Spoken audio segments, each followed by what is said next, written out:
Queridos amigos, buenas noches, bienvenidos a un programa más de Origen, su programa de debate los lunes a las 10:15 de la noche en directo. De hecho, son ahora mismo 10:15, y 7, y 8, y 9.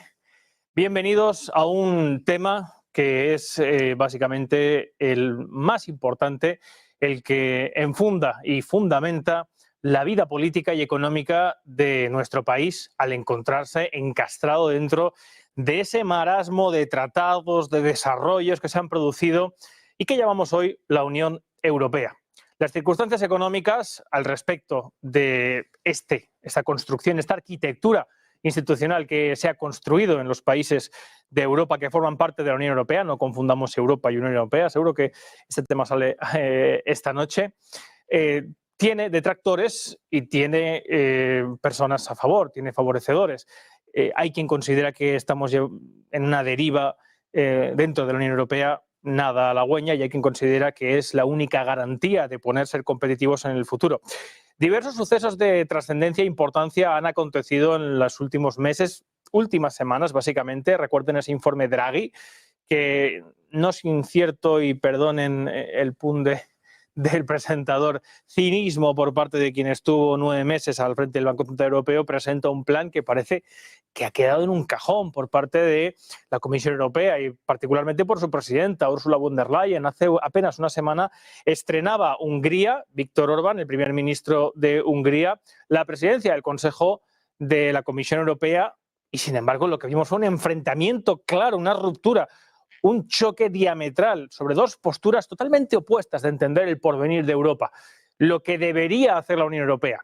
Pero vamos a examinar no solamente la acción de gobierno de la Unión Europea, sino la propia constitución, la propia confección de la Unión Europea, porque antes de la Unión Europea actual hubo 3 propuestas de unión de países de Europa que nunca se produjeron antes de la Segunda Guerra Mundial. ¿Es la mejor alternativa la que hemos construido en Europa para los países europeos? ¿Hemos realmente creado un proyecto para el porvenir de estos países? ¿O realmente ha sido un instrumento y un mecanismo de sumisión a potencias extranjeras que vencieron en la Segunda Guerra Mundial y estamos subordinados a ellas? De todo esto vamos a hablar esta noche aquí, en Origen.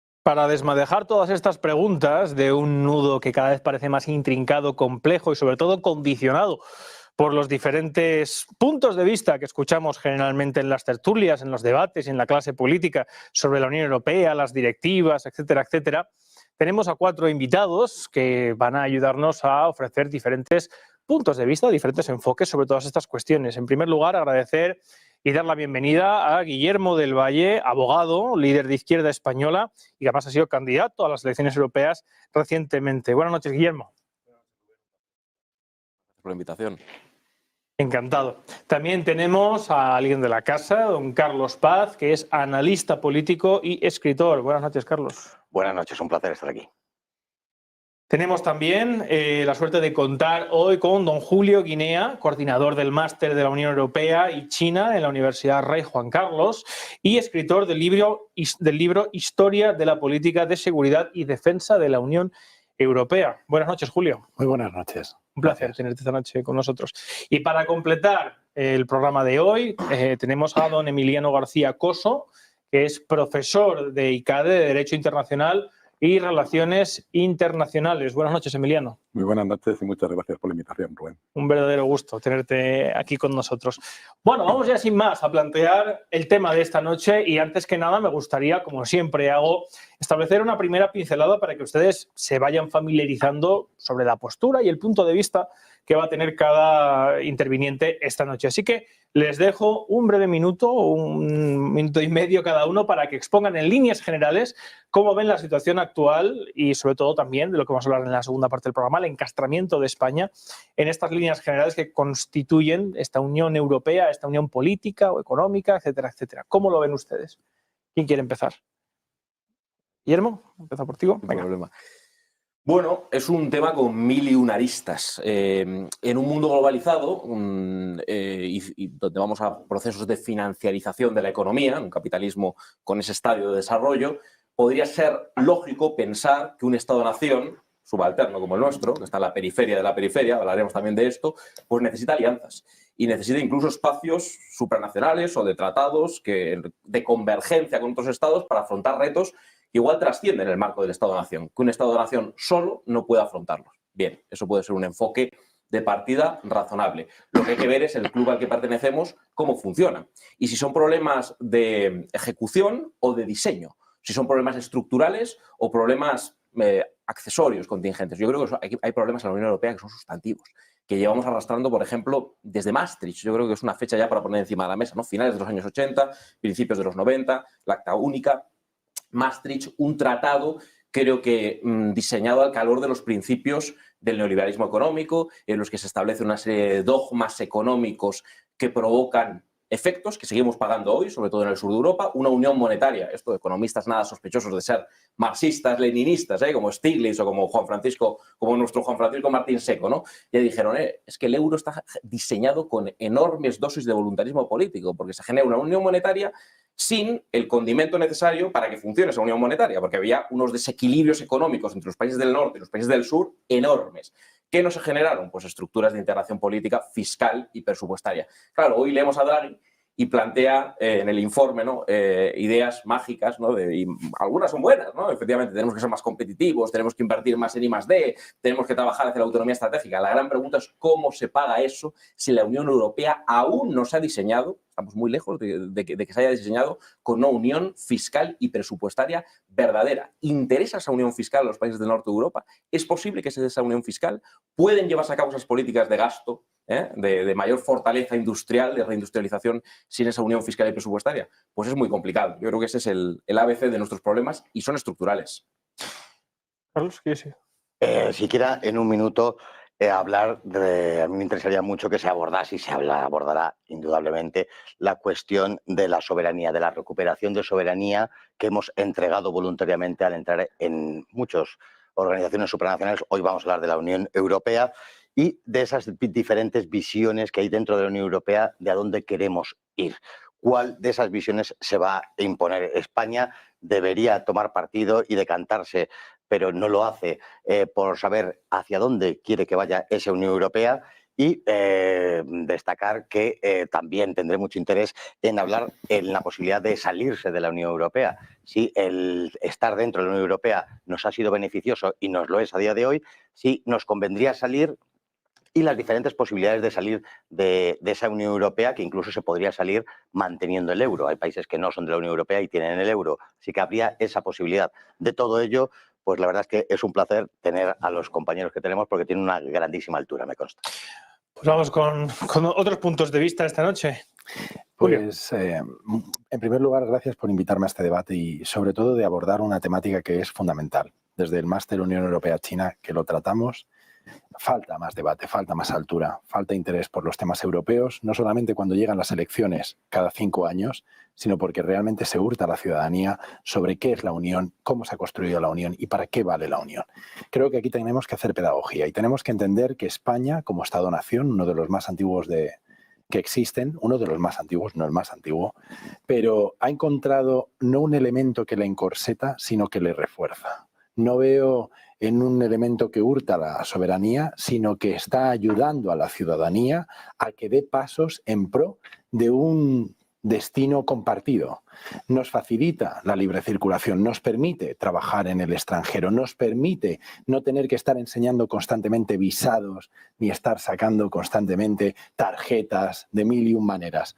La Unión Europea es cierto que se ha construido a la par de dos acontecimientos terribles de guerras mundiales, pero hoy por hoy la falta de integración no debería ser un problema, sino vista como un proceso donde las siguientes generaciones tienen que sumar el relevo que le dieron los padres fundadores. Porque ¿cuál era el deseo de los padres fundadores? El federalismo, que es una de las palabras que tanto se evita en el debate público. ¿Que falta unión fiscal? Pues claro que hay que ir a por mayor unión fiscal, porque Maastricht tiene deficiencias, pero Maastricht tiene una clave, que es acercar más estrechamente los ciudadanos de los distintos pueblos de Europa. Una de las premisas que a los británicos no la han comprado y han querido salirse a la primera que les han permitido en el año 2016 cuando celebraron el referéndum. O sea que la Unión Europea no la veamos como un monstruo de 7 cabezas, sino como una oportunidad para que los ciudadanos nos integremos, como hemos dicho, en un mundo global. Faltaría, Emiliano. Pues en mi opinión, y utilizando las palabras de Coudenhove-Kalergi o incluso Churchill, lo que necesitamos son los Estados Unidos de Europa. O sea, ¿por qué?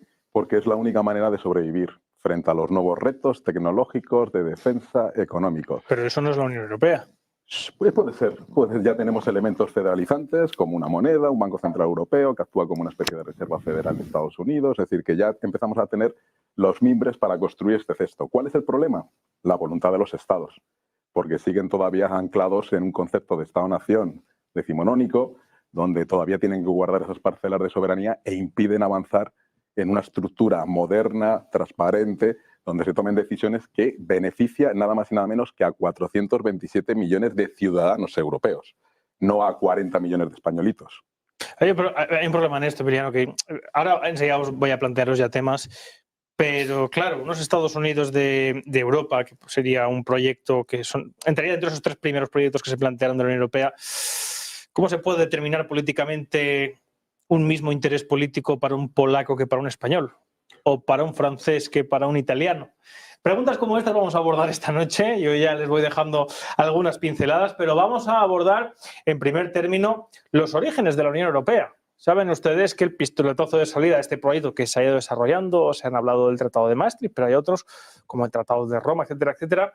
Esto empieza, si no recuerdo mal, el 9 de mayo de 1950 con la Declaración de Schuman, la primera vez que se establece una arquitectura, un modelo por el francés, en el que básicamente, pues desde el año 45 hasta 1950, quien gana la Segunda Guerra Mundial en Europa continental es Estados Unidos, que es quien tiene el control de la región del Ruhr y del Sarre.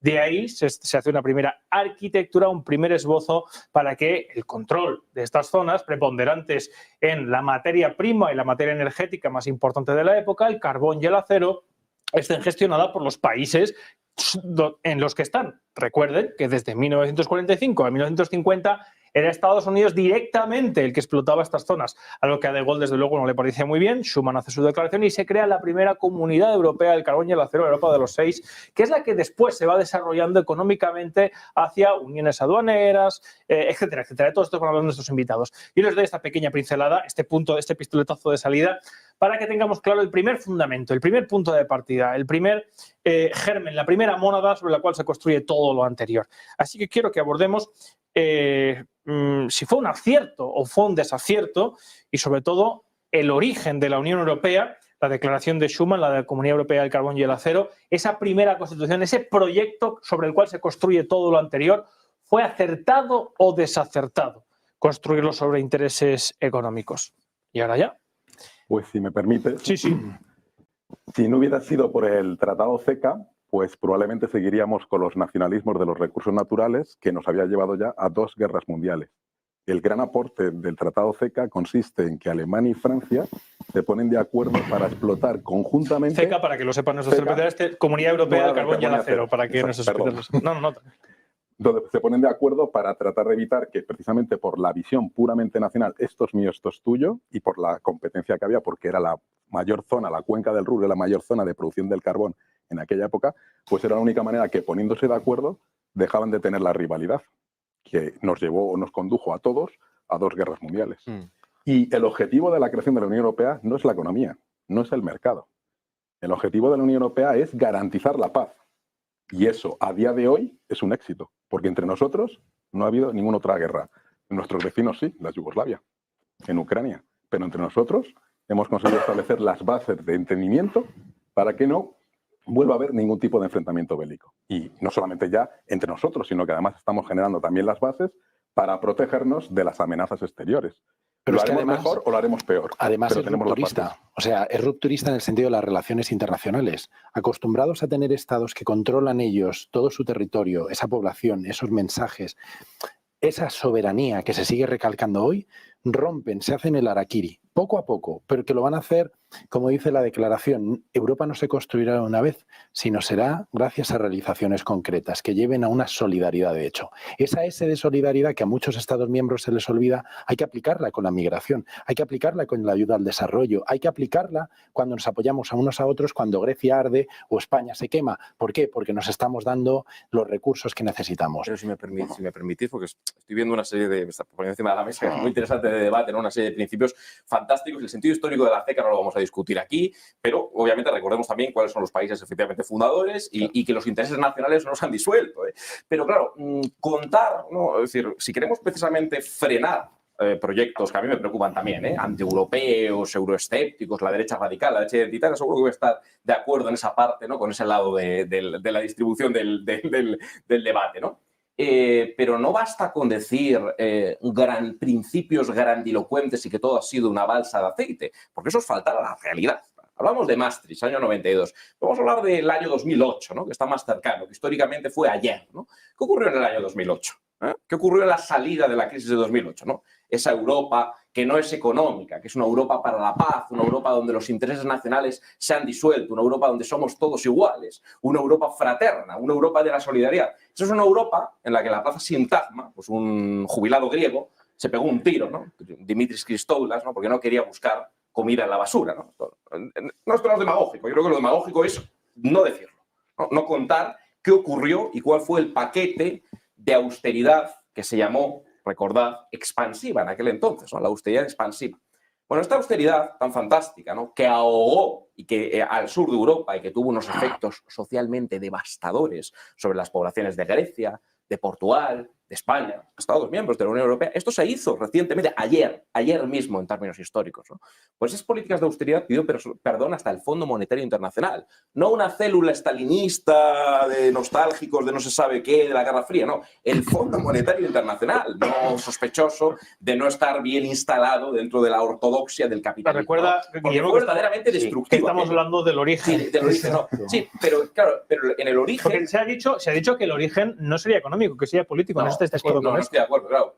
Pero pongo de manifiesto el desarrollo, porque en el origen obviamente está un germen de que no ha interesado construir una integración ni política, ni igualitaria, ni desde luego fiscal, ni presupuestaria. Se puede invocar el principio federal, que tendría sentido. Sí, pero es que en ninguno de sus desarrollos desde el origen y obviamente los intereses nacionales y las dos velocidades o más de dos velocidades están perfectamente instauradas dentro de la Unión Europea. Hay que ir a los archivos para verlo. Actualmente, 2024. Permíteme que hable en esta rueda. El moderador nos pide hablar acerca de los orígenes. Ya llegaremos al 2008. En medio está el 92, ese tratado de Maastricht, etcétera, etcétera. Has dicho que te preocupa la derecha radical. A mí me preocupa la izquierda radical y el progresismo. Pero no creo que venga aquí a cuento tampoco. Sí, seguro que sí viene a cuento. Bueno, no excluyamos nada del yo debate. sé que vienes de donde vienes y siempre estás acostumbrado a meter churras por merinas y estas cosas. Sí, porque no viene a cuento la derecha radical.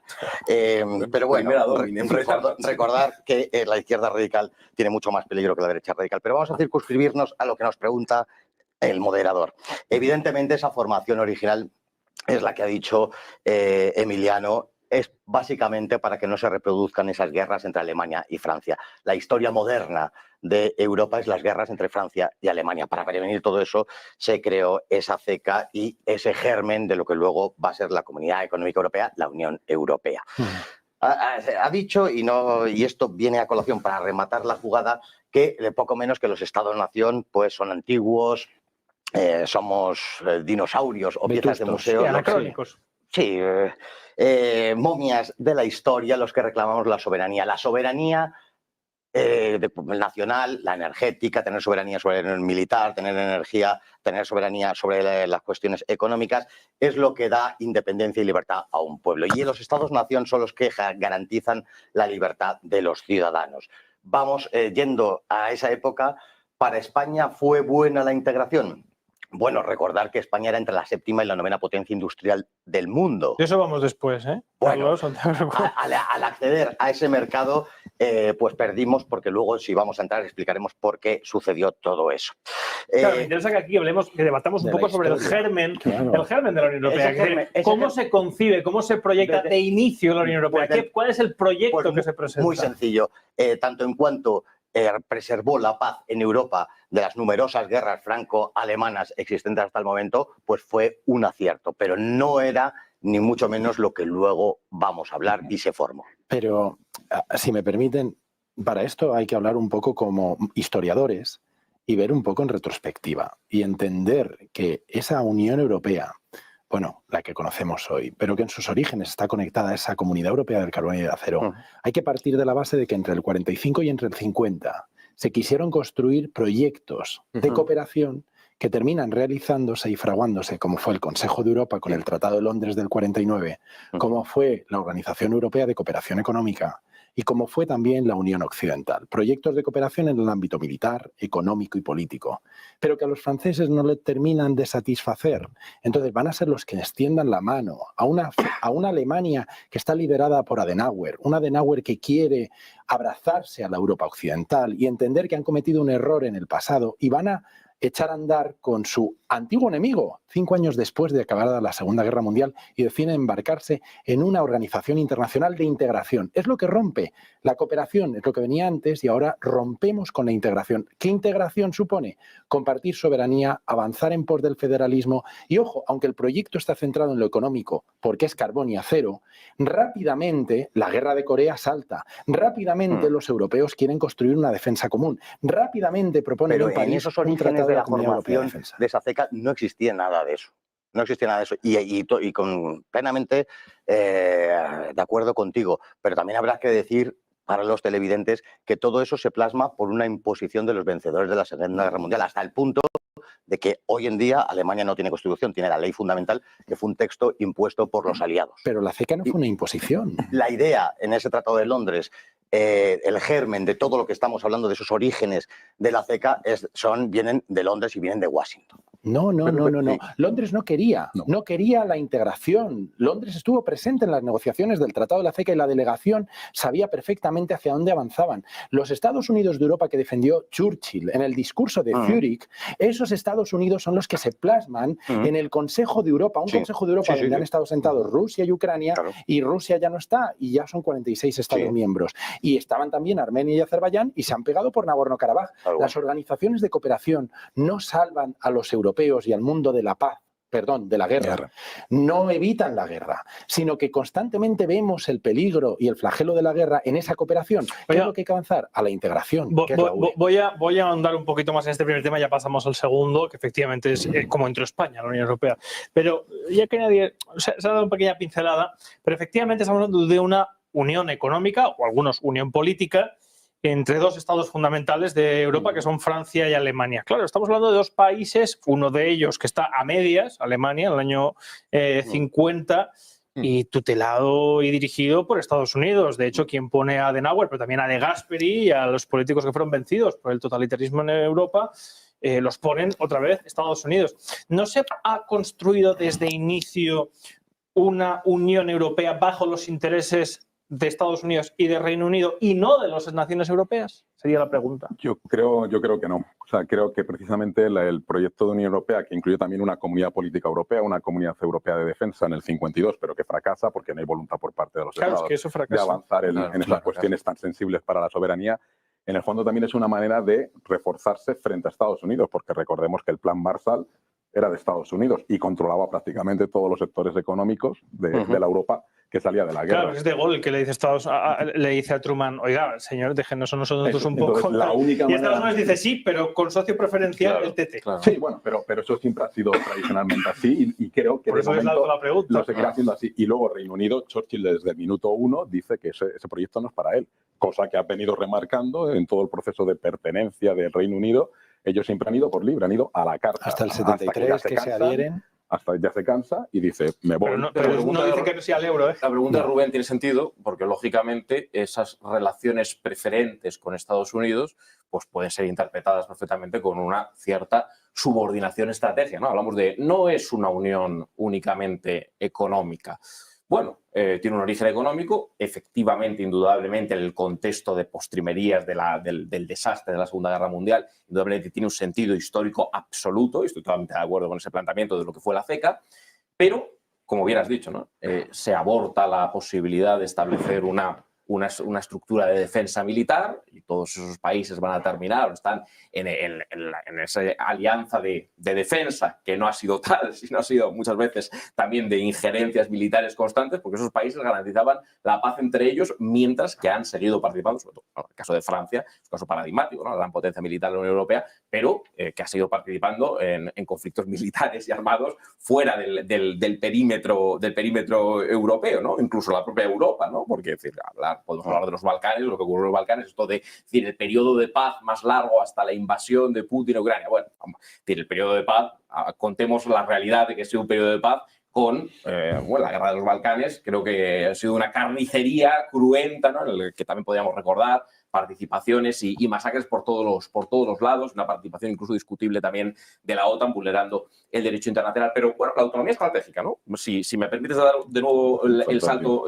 porque es importante, ¿no? Para entender ese origen. ¿Se consiguió esa integración militar? Bueno, pues no. Se sigue hablando hoy, en 2024, no en 1950. Hoy se sigue hablando de autonomía estratégica. Guillermo, es decir, que algo falló en el desarrollo desde 1950 en adelante, cuando hoy se sigue hablando de unión política, de autonomía estratégica, claro, de unión fiscal, de presupuesto. Hemos estado leyendo... Y fracasó el proyecto de Constitución Europea. Guillermo, ¿sabes por qué fracasó? Porque en sus orígenes intentó también una Unión Europea Occidental militar, pero claro, estaban los Estados europeos dispuestos a gastar presupuesto público en reforzar la defensa. Y quien paga manda, ¿no? Y obviamente formamos parte de un club en el que... Ese es el problema. Sí, está clarísimo. Entonces, si hay que explicar de dónde sale el dinero, ¿no? Si como Estados decidimos que preferimos optar por presupuesto público destinado a educación, a infraestructuras, pero ahí etcétera, estás dando la clave. no Dentro de la Unión Europea, la soberanía nacional de los Estados-nación sigue operando, ¿no? De alguna manera, bloqueando esas integraciones. Por eso no bajamos. Entonces, claro, decir que hay una Europa a dos velocidades, una Unión Europea a dos velocidades, nos falta la Unión Europea Occidental se terminó construyendo porque se reformó el Tratado de Bruselas y se pudo tener una hermana menor de la OTAN.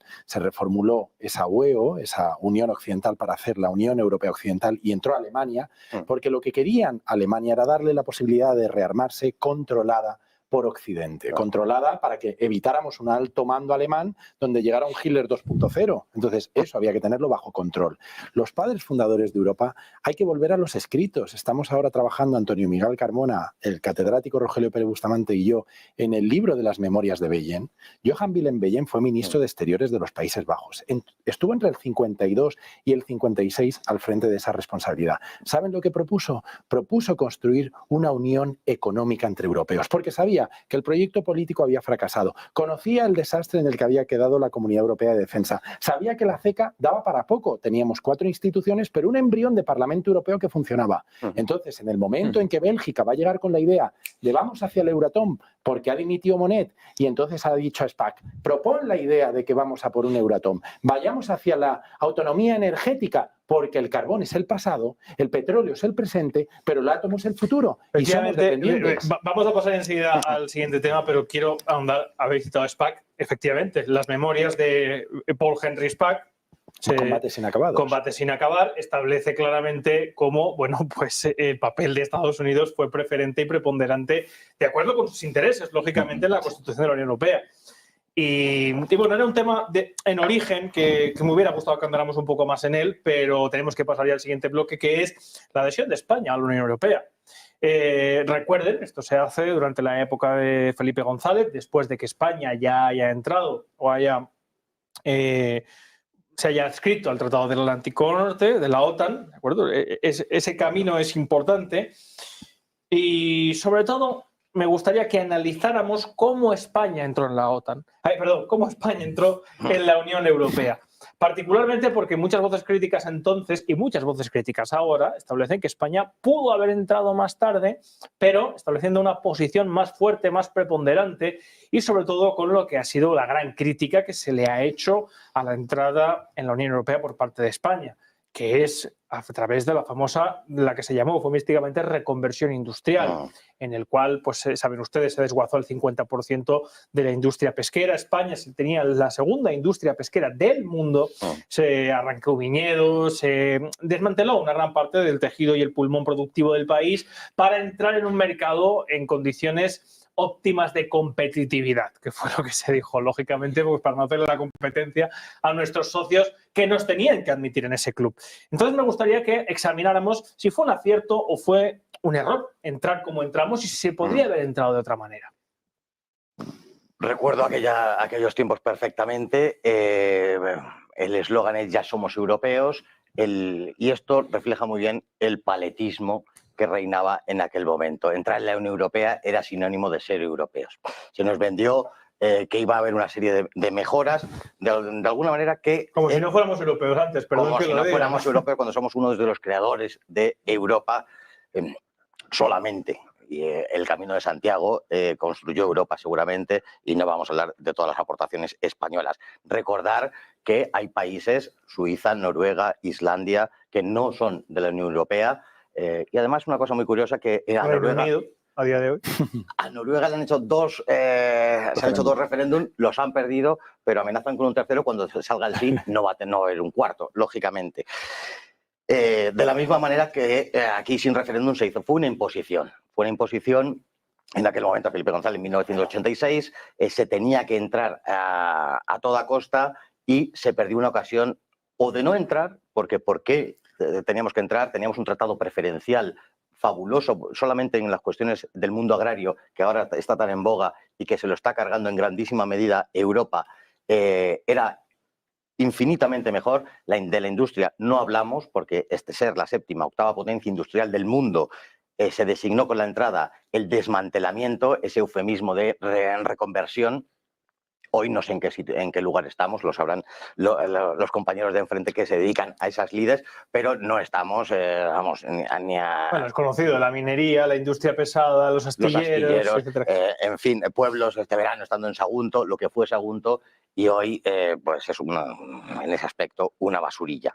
Esta es la cuestión. ¿Fue beneficiosa? Fue enormemente perjudicial. ¿Cómo se estaba antes y cómo se ha estado después? Ellos dirán seguramente, a lo mejor me paso listo, que me pasa muchas veces, que se hizo mal, que había que entrar, pero se hizo mal. Yo asumo que no solamente se hizo mal, que yo entiendo que se hizo muy mal, sino que podríamos no haber entrado y la situación sería más favorable para España. Perdóname, una cuestión. Realmente el logro lo consiguió Felipe González o el gobierno socialista, pero desde el gobierno de Franco ya había peticiones de entrar. ¿Cuál era el problema? Que como éramos una democracia y una de las condiciones de entrar al club es ser una democracia, pues no había nada que discutir con el gobierno de Franco. Pero ya tenía un tratado preferencial con Franco. Sí. O sea, que no es que vivíamos aislados y en la caverna como se quiere dibujar muchas veces. Sí, pero por ejemplo, incluso Suárez establecía ya no solamente la Unión Europea, sino la OTAN, que sí, que nosotros entramos, pero la cuestión es cómo entramos. Claro. Y se publicó en los periódicos. Eso ya no se conoce, pero me acuerdo de una entrevista que le hicieron a Felipe González hace poco en la que decía que le había sentado muy mal el hecho de que en una reunión se hubiera filtrado el hecho de que él dijo que la Unión Europea había que entrar como fuera, literalmente, y se le acusó en el propio periódico El País de haber ido a entrar a Bruselas como un pedigüeño. Eso se publicó. Es decir, iban a pedir. En cambio, pues desde los sectores más reaccionarios o conservadores, lo que quieran, anteriormente decían, no, España no va a ceder todo esto a cambio de que se nos acepte en un club, ¿no? España, yo creo que hay pocas cosas en las que como país se una. Creo que cuando el gol de Iniesta, de la selección, la gente sacaba las banderas a la calle y se unía. Pero daros cuenta de una cosa.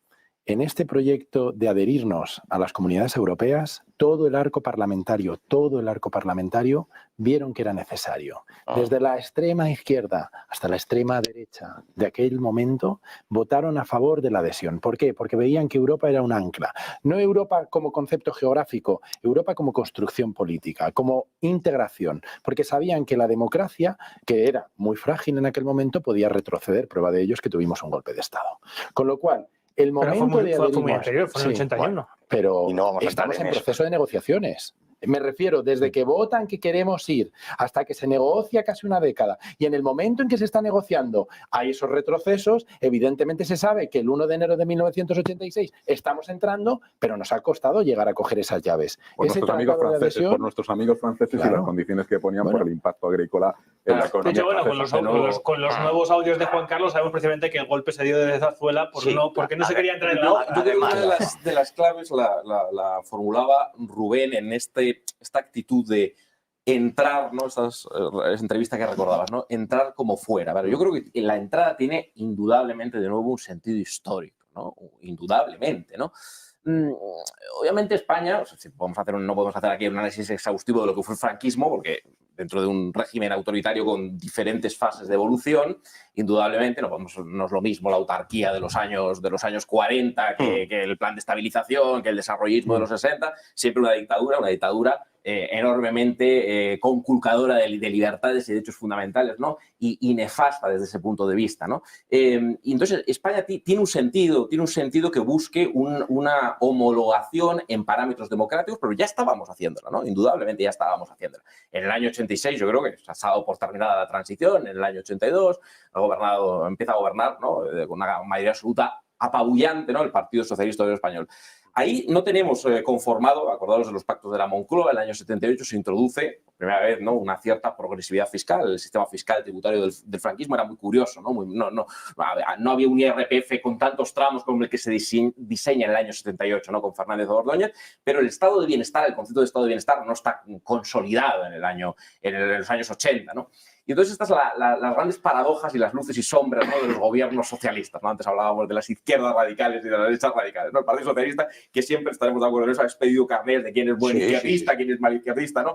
Y mientras que se iba conformando en principio un estado de bienestar, y no quiero quitar mérito, ¿no? A determinadas políticas de universalización de la educación, de la sanidad, se lleva a cabo y se asume con una fruición dogmática e ideológica muy neoliberal, muy poco socialdemócrata, un desmantelamiento, efectivamente, del tejido industrial, porque parece que todo lo que hubiera en aquel entonces en España era una rémora para la competitividad. Lo cierto y verdad es que entrábamos con unos criterios de convergencia que se van acentuando, luego hablaremos, Rubén, no me quiero adelantar, de Maastricht, ¿no? Pero yo creo que eso es un elemento muy importante, un hito importante, porque eso tiene que ver también con la entrada en la Unión Monetaria, con sentar las bases de cómo entramos en la Unión Monetaria, y había que cumplir con los parámetros de déficit, ¿no? Acordaros de aquellos parámetros, el 3%. Pero eso ya llegaría. El 60% pero llegaríamos ahí, sí. Pero lo que se empieza a producir es ese proceso de reconversión industrial, y vuelvo a estar de acuerdo, una formulación muy eufemística que tiene que ver con un desmantelamiento de nuestra industria nacional, que una no era competitiva y otra sí que lo era perfectamente. Y también con los principios del neoliberalismo, porque no podemos descontextualizar dónde estamos, ¿no? Históricamente, y estamos en los albores de, prácticamente, va a llegar la caída del muro de Berlín en el año 89, va a llegar en el año 91 la caída de la Unión Soviética, y todo lo que huele a intervención estatal y a dirigismo de la economía está, bueno, hay un determinado estigmatización. ¿En quién caen los gobiernos, los departamentos de economía de Felipe González, ¿no? ¿En quién? En grandes socialdemócratas a lo Olof Palme, ¿no? En socioliberales, en verdaderos socioliberales. Boyer y Solchaga, que eran dos señores que venían, ¿no? Han ido cambiando claramente, ¿no? Y hay una determinada confianza, desde mi punto de vista, muy dogmática, muy ideológica, en los mercados libres, ¿no? Y en que el Estado tiene que pasar, y esto creo que es importante, a regular menos, a producir mucho menos y, desde luego, a redistribuir mucho menos. Curiosamente, la política fiscal más progresiva que hemos tenido en España, en la democracia, se ha dado bajo los gobiernos de la Unión de Centro Democrático, que no era un partido de izquierda radical, sino que era más bien un partido, bueno, pues podemos decir lo que era un CD, ¿no? Era muchas cosas. Entonces, no, pero es que ese proceso de entrada, yo no estoy en contra de la entrada de la Unión Europea de España, bajo ningún concepto estoy en contra, pero sí que creo que vedar el debate y decir, bueno, cualquier crítica a cómo entramos y sobre todo a cómo desarrollamos esa entrada y cómo acometimos una serie de políticas, por ejemplo, de desmantelamiento de nuestro tejido industrial, al calor de los principios del liberalismo económico y luego acentuados con Maastricht, eso sí que creo que fue un error y ahí sí que creo que hubo quien se opuso, ¿no? La Izquierda Unida de Anguita, en el año 92, sí se opuso y dijo, cuidado, pero cuidado con esto. Antes de hablar del neoliberalismo, yo mencionaría los que negociaron, ¿no? O sea, si queremos recordar por qué o cómo se hizo algo, hay que pensar en qué actores estuvieron ahí. Una figura, yo creo que incuestionable, Manuel Marín, Manolo para los amigos, al que habría que acordarnos de él. Fue presidente de las Cortes, fue comisario europeo y ya falleció por un cáncer. Aún recuerdo su intervención en Juste, en unos cursos de verano que ofrece el Instituto Europeo de Juste. Y hablando allí mencionaba, miren, es que hemos ido a Bruselas, nos han dado una carta en la que pone que tenemos unos altos hornos de alambrón. Nuestra tecnología está obsoleta. Y tenemos que desmontarlo, porque como no lo desmontemos, es que las presiones de los altos hornos franceses y alemanes nos hacen polvo. Entonces, esto, llevarlo a Moncloa, es desolador, pero es que es catastrófico el estado en el que tenemos nuestra industria. Venimos de unos años de desarrollismo con una precaria capitalización, la productividad es bajísima, España tiene unos niveles de crecimiento que no son muy altos, pero que evidentemente va a conectar con una economía europea dinámica, abierta al libre comercio, sin aranceles entre ellos, y de repente ese proceso de adaptación es evidente que va a costar. A ver si hablamos de la productividad española en 2024. Entonces, ¿y cuáles han sido las soluciones de la productividad española? Esa es la negociación. No, efectivamente, a ver, la reconversión industrial se justificó en aras de la competitividad y también se estableció que había un entorno deficitario por parte de la gran parte de empresas, pero hasta que, bueno, pues para eso está el debate, a ver hasta qué punto es pretexto o es acierto. A mí me gustaría intentar romper algunos de los mitos, que es el modelo liberal. Bueno, es el modelo preponderante en todas las democracias conocidas y, digamos, estables. Dos, la Unión Europea, ese modelo liberal que se plantea, la reconversión agrícola, la reconversión industrial, lo hizo con subsidios de la Unión Europea. Las famosas ayudas públicas de la Unión Europea ha sido el maná del que hemos vivido desde la entrada de la Unión Europea. El maná, que ha mejorado desde el punto de vista de la productividad y también ha mejorado la vida de los agricultores, la vida de los pescadores, etcétera, etcétera. Plantearos ahora en ese no intervencionismo estatal, quitar las ayudas, porque eso es las ayudas estatales es un mecanismo de intervención del Estado. Claro, pero fijaos, indudablemente. Ahora os dejo la contraparte, pero fijaos que es una cosa interesante lo que habéis complementado entre los dos, porque se podría perfectamente haber, o sea, obviamente esa reconversión fue a cambio de ríos de dinero que llegaron aquí, los proyectos, los planes de desarrollo. Ese dinero se podría haber invertido precisamente en adaptar nuestra industria. Ahí está. Y no condicionando ese dinero a desmantelar nuestra industria. ¿Y esa responsabilidad de quién es? Del Estado español, que cuando recibe semana, en lugar de transformar la industria española, convertirla orientada hacia los servicios, decide volver otra vez a invertir en lo mismo. Simplemente con otro nombre y con otra fachada. Entonces, es un problema de los gobiernos. Y es lo que nos está pasando ahora con el Next Generation. Están fondos, cantidades ingentes de dinero. Primero, que 750.000 millones. Se quedan ahí tirados porque no hay gente capaz de gestionar esos fondos. Y segundo, que en lugar de destinarlos... Bueno, no, tirados no, se han gastado. Lo que no sabes en qué es diferente. Bueno, en qué, pero mucho dinero habrá que devolverlo. Que se calcula que unos 30.000 millones volverán a las arcas comunitarias porque no hemos sido capaces los estados de ejecutarlo. Y en lugar de hacer aceras o carreteras, porque no generamos temas de industria inteligente o temas de ICLAP. Es decir, realmente transformar la economía y hacerla para lo que necesitamos. Porque de la agricultura y la pesca, sinceramente, con los costes de mano de obra en otros países o el sector textil, no vamos a ningún sitio. Hay una cita seguramente apócrifa, pero que se suele atribuir al exministro de Economía, el superministro, ¿no? Solchaga. La mejor política industrial es aquella que no existe, ¿no? Los mentideros se suelen decir. Claro, revisemos los años 80. Por eso ahora es consultor, y os lo dice una persona que está en esas coordenadas ideológicas. Hablando antes, me atribuías una etiqueta, ¿no? Una domine más bien. Bueno, yo estoy en las coordenadas no de ninguna izquierda radical, sino del socialismo democrático, ¿no? Algo bastante relativo. Pero soy muy crítico con aquello, ¿no? Porque, como algún otro socialista digno, ¿no? Y como aquella huelga, ¿no? Si recordáis, tú seguramente que vivisteis esa época, yo no había nacido todavía en aquel entonces, Rubén creo que tampoco. El año 88, ¿no? Que se pararon hasta los relojes, ¿no? Se pararon hasta los relojes, ¿no? Huelga de Comisiones Obreras y de la UGT de Nicolás Redondo, ¿no? Claro, esa huelga, y hubo otras antes, ¿no? Y después, claro, esas políticas de convergencia, esa fórmula liberal, parece la vía única de convergencia europea, Bueno, pues efectivamente pudo hacerse de otra manera. Yo creo que pudo hacerse de otra manera. Y que fuimos alumnos aventajados y a veces aprendices de brujo a la hora de implementar unas políticas que no son liberales en lo político, que ahí vamos a estar de acuerdo, desde luego en la defensa de la separación de poderes, del imperio de la ley, del Estado de Derecho. La separación de poderes, Rubén, podríamos hablar mucho, ¿no? De la necesidad de una constitución de verdad y de todas estas cosas, ¿no? Pero y otra hoy cosa no es y otra cosa es el fundamentalismo de mercado, ¿no? Y un liberalismo económico muy dogmático, que paradójicamente, y quizás algunos dicen que solo podía haberlo llevado a cabo el Partido Socialista, igual para neutralizar la protesta social, eso solo es imaginable bajo gobiernos socialistas. ¿Qué hubiera pasado si esa reconversión industrial la hace la Alianza Popular de Manuel Fraga o la Unión de Centro Democrático, ¿no? Que en aquel entonces ya ni siquiera existía, ¿no? Pero sí que recordar esas políticas, no solo de reconversión industrial, no solo de desmantelamiento, no solo de privatización, que luego van a venir, privatización muy dogmática de las empresas públicas en sectores estratégicos. Es que ahora la Unión Europea dice que sus Estados miembros tienen que destinar un 20% del Producto Interior Bruto al músculo industrial, ¿no? Es que estamos hablando de autonomía estratégica, estamos hablando incluso Macron, ¿no? De control, de soberanía industrial, de soberanía alimentaria, de soberanía energética, de que no nos puede pillar una pandemia como la que nos pilló, ¿no? Sin producir absolutamente nada y tan dependientes en industria, en materias primas. Bueno, pues recordemos aquellas reformas de los años 80 que era la vía única, se podía liberalizar el mercado de trabajo, liberalizar los contratos, abaratar el despido,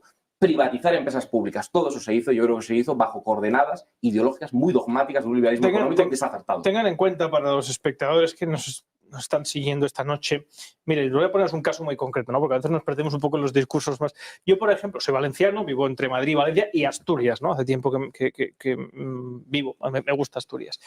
¿Sabes? Vivo en la Cuenca Minera, tengo una casita en la Cuenca Minera. Bueno, aquí esa zona que, de hecho, el concejo en el que yo vivo, que es el de Mires del Camín, en los años 80 había casi 70.000 habitantes, hoy hay poco más de 20.000, porque el cierre de las minas allí fue una absoluta catástrofe.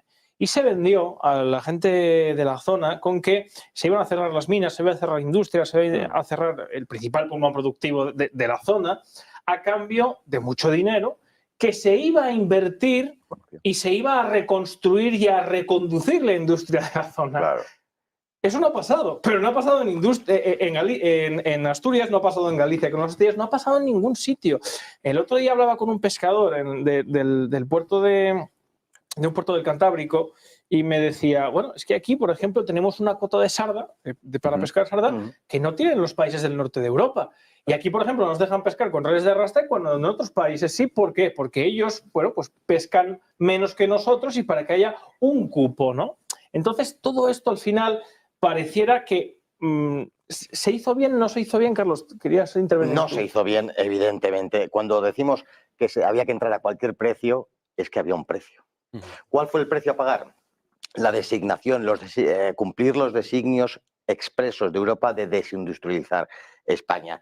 Decía Julio que ponía el ejemplo de los altos hornos, que eran deficitarios. Otros muchos sectores industriales no lo eran, sino todo lo contrario. No eran deficitarios y se desmantelaron. ¿Por qué? ¿Por casualidad? ¿Porque eran tontos? Porque había una orden de desmantelar toda esa industria. Se designó a España como un país de servicios, que es lo que somos hoy. El campo ha sido atacado. Tú hablabas, Emiliano, de las ayudas. Bueno, aquí se ha pagado por no producir. Claro. Entonces, eso es un empobrecimiento. Yo he conocido el caso en el sector lechero y muy tangencialmente en cuestiones de la vid. Usted cierra el negocio, le pago y se va. Eso es empobrecer el país, eso se llama empobrecer lo pongas como lo pongas. Es pan para hoy, hambre para mañana. Si ese agricultor o ganadero se forma para destinarse a otro sector productivo, que es lo que puede ocurrir también con el sector minero, porque si ningún alcalde ni ningún miembro presidente de comunidad autónoma la realidad es que el productor de leche para tratar de adaptar a los mineros que no tuvieran 53 años, que es a la edad que se jubilan, a los que tuvieran entre 30 y 40 para trabajar en otro sector económico, pero no. Era mejor, están prejubilados con 40 años. Era mejor estar de brazos cruzados y recibiendo el dinero europeo. No se quiso reindustrializar. Esas promesas eran mentira. ¿De quién? De los nacionales. O sea, si el dinero viene de la Unión Europea y el dinero no se gasta, había una intención en la Unión Europea. Nos pregunta el presentador si fue positivo. Evidentemente, si tenemos un país industrializado, con un campo potente, con un tratado preferencial en donde colocamos nuestros productos y después de la entrada ni hay sector industrial, ni colocamos nuestros productos porque no se produce, porque nos han pagado para no producir, la respuesta es bastante obvia. Fue profundamente negativo.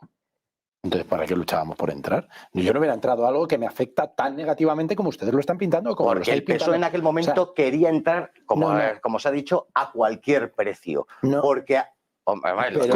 Yo no voy a buscar a lo que el PSOE. Esto es. Pues yo te digo la realidad. ¿Cómo estaba España antes? ¿Cómo estaba después? La gente no hay que ser mira, para saber. ¿era un país de ayuda al desarrollo o recibía ayuda al desarrollo? Era de los que recibía ayuda al desarrollo. Es decir, era un país en vías de desarrollo. Pero ¿cómo vas a hablar de España? Y ahora estamos en un país era un país en vías de desarrollo. Me estás diciendo en ¿En el año 86? Recibíamos ayuda al desarrollo. Sí, en el año 86 España, un país en vías de desarrollo, cuando en los 70 había tenido los índices de crecimiento más altos después de Japón, cuando las diferencias, hoy son mayores las diferencias entre determinados países y España con respecto a esos años del tratado preferencial. Pero por supuesto, que llames a España en 1986 un país en vías de desarrollo es un disparate. Yo, Julio, te plantearía, mira, para enriquecer un poco el debate, una transaccional, ¿no? Que yo creo que como somos gente razonable nos vamos a poner de acuerdo, ¿no?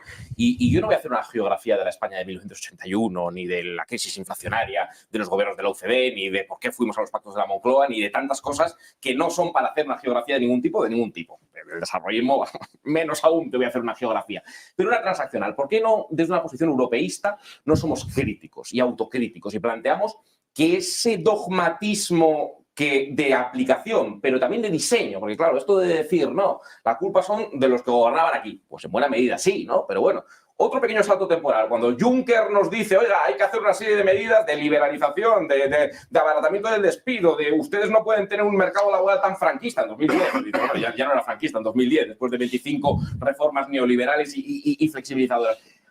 Algunos de esos principios, esas guías de entrada o de convergencia, pues igual no han sido del todo acertadas, ¿no? Igual se pueden criticar y eso no nos convierte ni en euroescépticos ni en antieuropeístas. Igual ese desmantelamiento industrial nos ha debilitado. Igual esa conversión, como decía Carlos, en país de servicios es un lastre competitivo. De todas maneras, Julio ha dicho una cosa importante que están apuntando por el chat, porque ha dicho que luchamos por entrar. Y me pregunta quién luchó, porque realmente no hubo movimiento social a favor de entrar a la Unión Europea, ni hubo tampoco un referéndum. No en el sentido de luchar de vamos a coger las armas. No, por favor. No, de decir, queremos entrar a la Unión Europea. Solo lo hizo el gobierno. Porque fue un movimiento he dicho, un proyecto como Estado y como nación. Queríamos anclar la democracia. Estamos diciendo que todas las fuerzas políticas están remando a favor. ¿Quién quería? Mire, hemos visto a Marcelino Oreja Aguirre, antes de que se firme la Constitución, antes de que tenga España misma una Constitución, ver que se está izando la bandera de España en la sede del Consejo de Europa.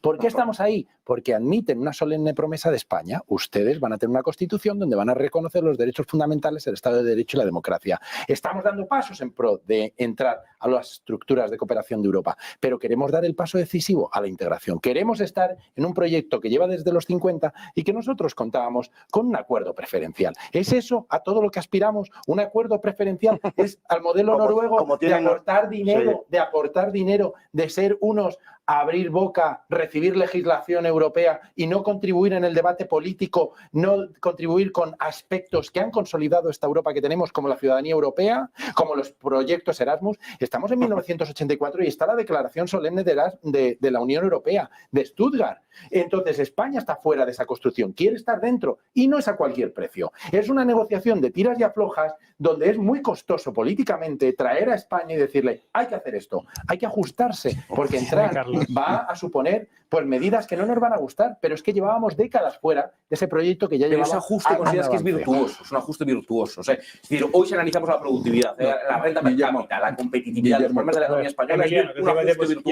Perdóname, no es que sea virtuoso o no virtuoso. Lo que tenemos que ser conscientes es la Unión Europea es un equilibrio de, digamos, de intereses estatales. Correcto. Y hay que negociar. Entonces, las cuotas de producción agrícola, ganadera y pesquera, hay que dividirlo entre 27. Por lo tanto, en ese 27 pues hay que hacer renuncias. Y de hecho, los franceses, cuando entramos, lo primero que nos dijeron, tenéis que reducir vuestra capacidad agrícola, pesquera, etcétera, etcétera. Leche, porque hay que compartir. Claro. Entonces, el compartir nos beneficia. Y arrancamos viñedos de más de 100 años. Y viñedos de más horrible. Sí, estamos claros que tuvimos que hacer sacrificios. Pero esos sacrificios vistos desde el 86 a 2024 España jamás ha vivido tan bien como vive ahora. Y los españoles tampoco. Que no pase, porque veo que va a pasar. Pero decís ahora. Ahora y Hombre, de los últimos 20 años. Yo ahí os Los planteo últimos que 20 os años. estáis adelantando, pero Yo hoy creo que hay que adelantarse. hoy porque los esto es un poco- jóvenes, un segundo, hoy los jóvenes no tienen acceso a una vivienda, nuestros padres sí. Hoy los Pero es que jóvenes... eso no es una competencia europea, es que Exactamente. Bruselas no te va a poner un No, piso. digo el argumento que se ha dicho Claro, de que es que hoy lo se que- vive mejor que hace No, 30 años. pero vamos a hace ver, el 30 años, encarecimiento... hace 30 años los padres de familia que enseñaban a sus hijos. Mi padre trabajo, con un sueldo de el Guardia Civil trabajo, mantenía el a 4 sacrificio y la personas, entrega. pagaba una hipoteca y hoy Guardia Civil no puede hacer eso. ¿Cuántos ninis hay ahora mismo? Que porque los mantienen los papás o el Estado, etcétera, etcétera. Entonces yo Sí. tengo una posición de confort. ¿Para qué me voy a preocupar por mi futuro? Serían otros temas, otras Sí. cuestiones. Pero eso ya es Muy un bien, negocio. Diego. Para debates. Vamos a avanzar, Para vamos a ver. avanzar al siguiente tema, pero después del corte publicitario. No se vayan, ya venimos. Bueno.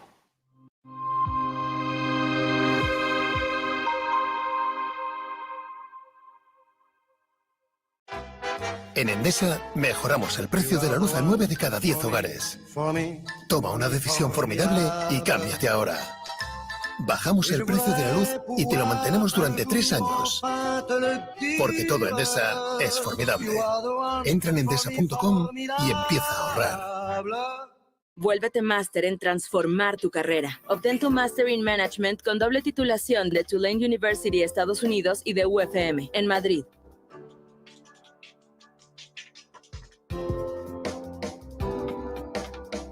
Open Call 2024. Aplica.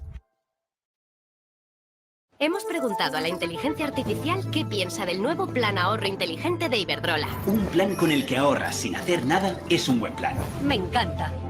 Este plan elige automáticamente tus 8 horas de mayor consumo cada día y les aplica el precio más bajo. Pásate a Iberdrola y ahorra. Iberdrola, por ti, por el planeta.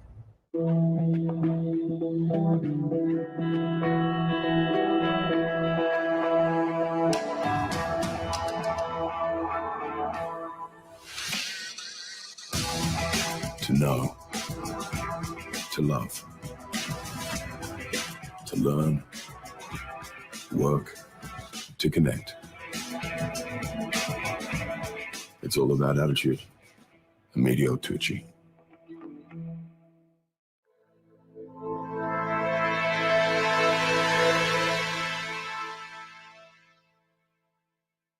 A 40 minutos.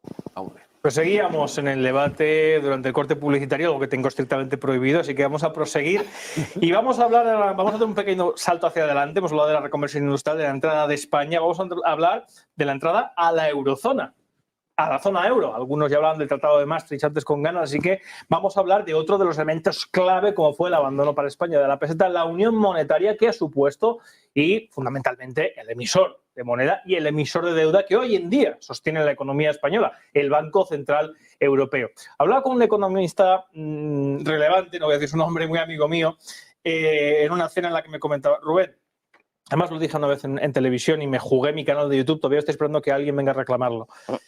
No se hizo, damas y caballeros, no se hizo ni un estudio público, es decir, el gobierno de España de entonces no hizo ni un solo estudio de qué iba a pasar en España aceptando entrar al euro. No se concibió, no se planificó, no se hizo un estudio económico de lo que iba a suponer para la economía española entrar en la eurozona. Esto ya deja entrever que los criterios políticos puede que estuvieran por delante de los intereses económicos o de una posición prevalente en esa entrada. Pues vamos a verlo, vamos a debatirlo efectivamente. Así que aciertos y fallos de la eurozona y de la entrada de España al euro.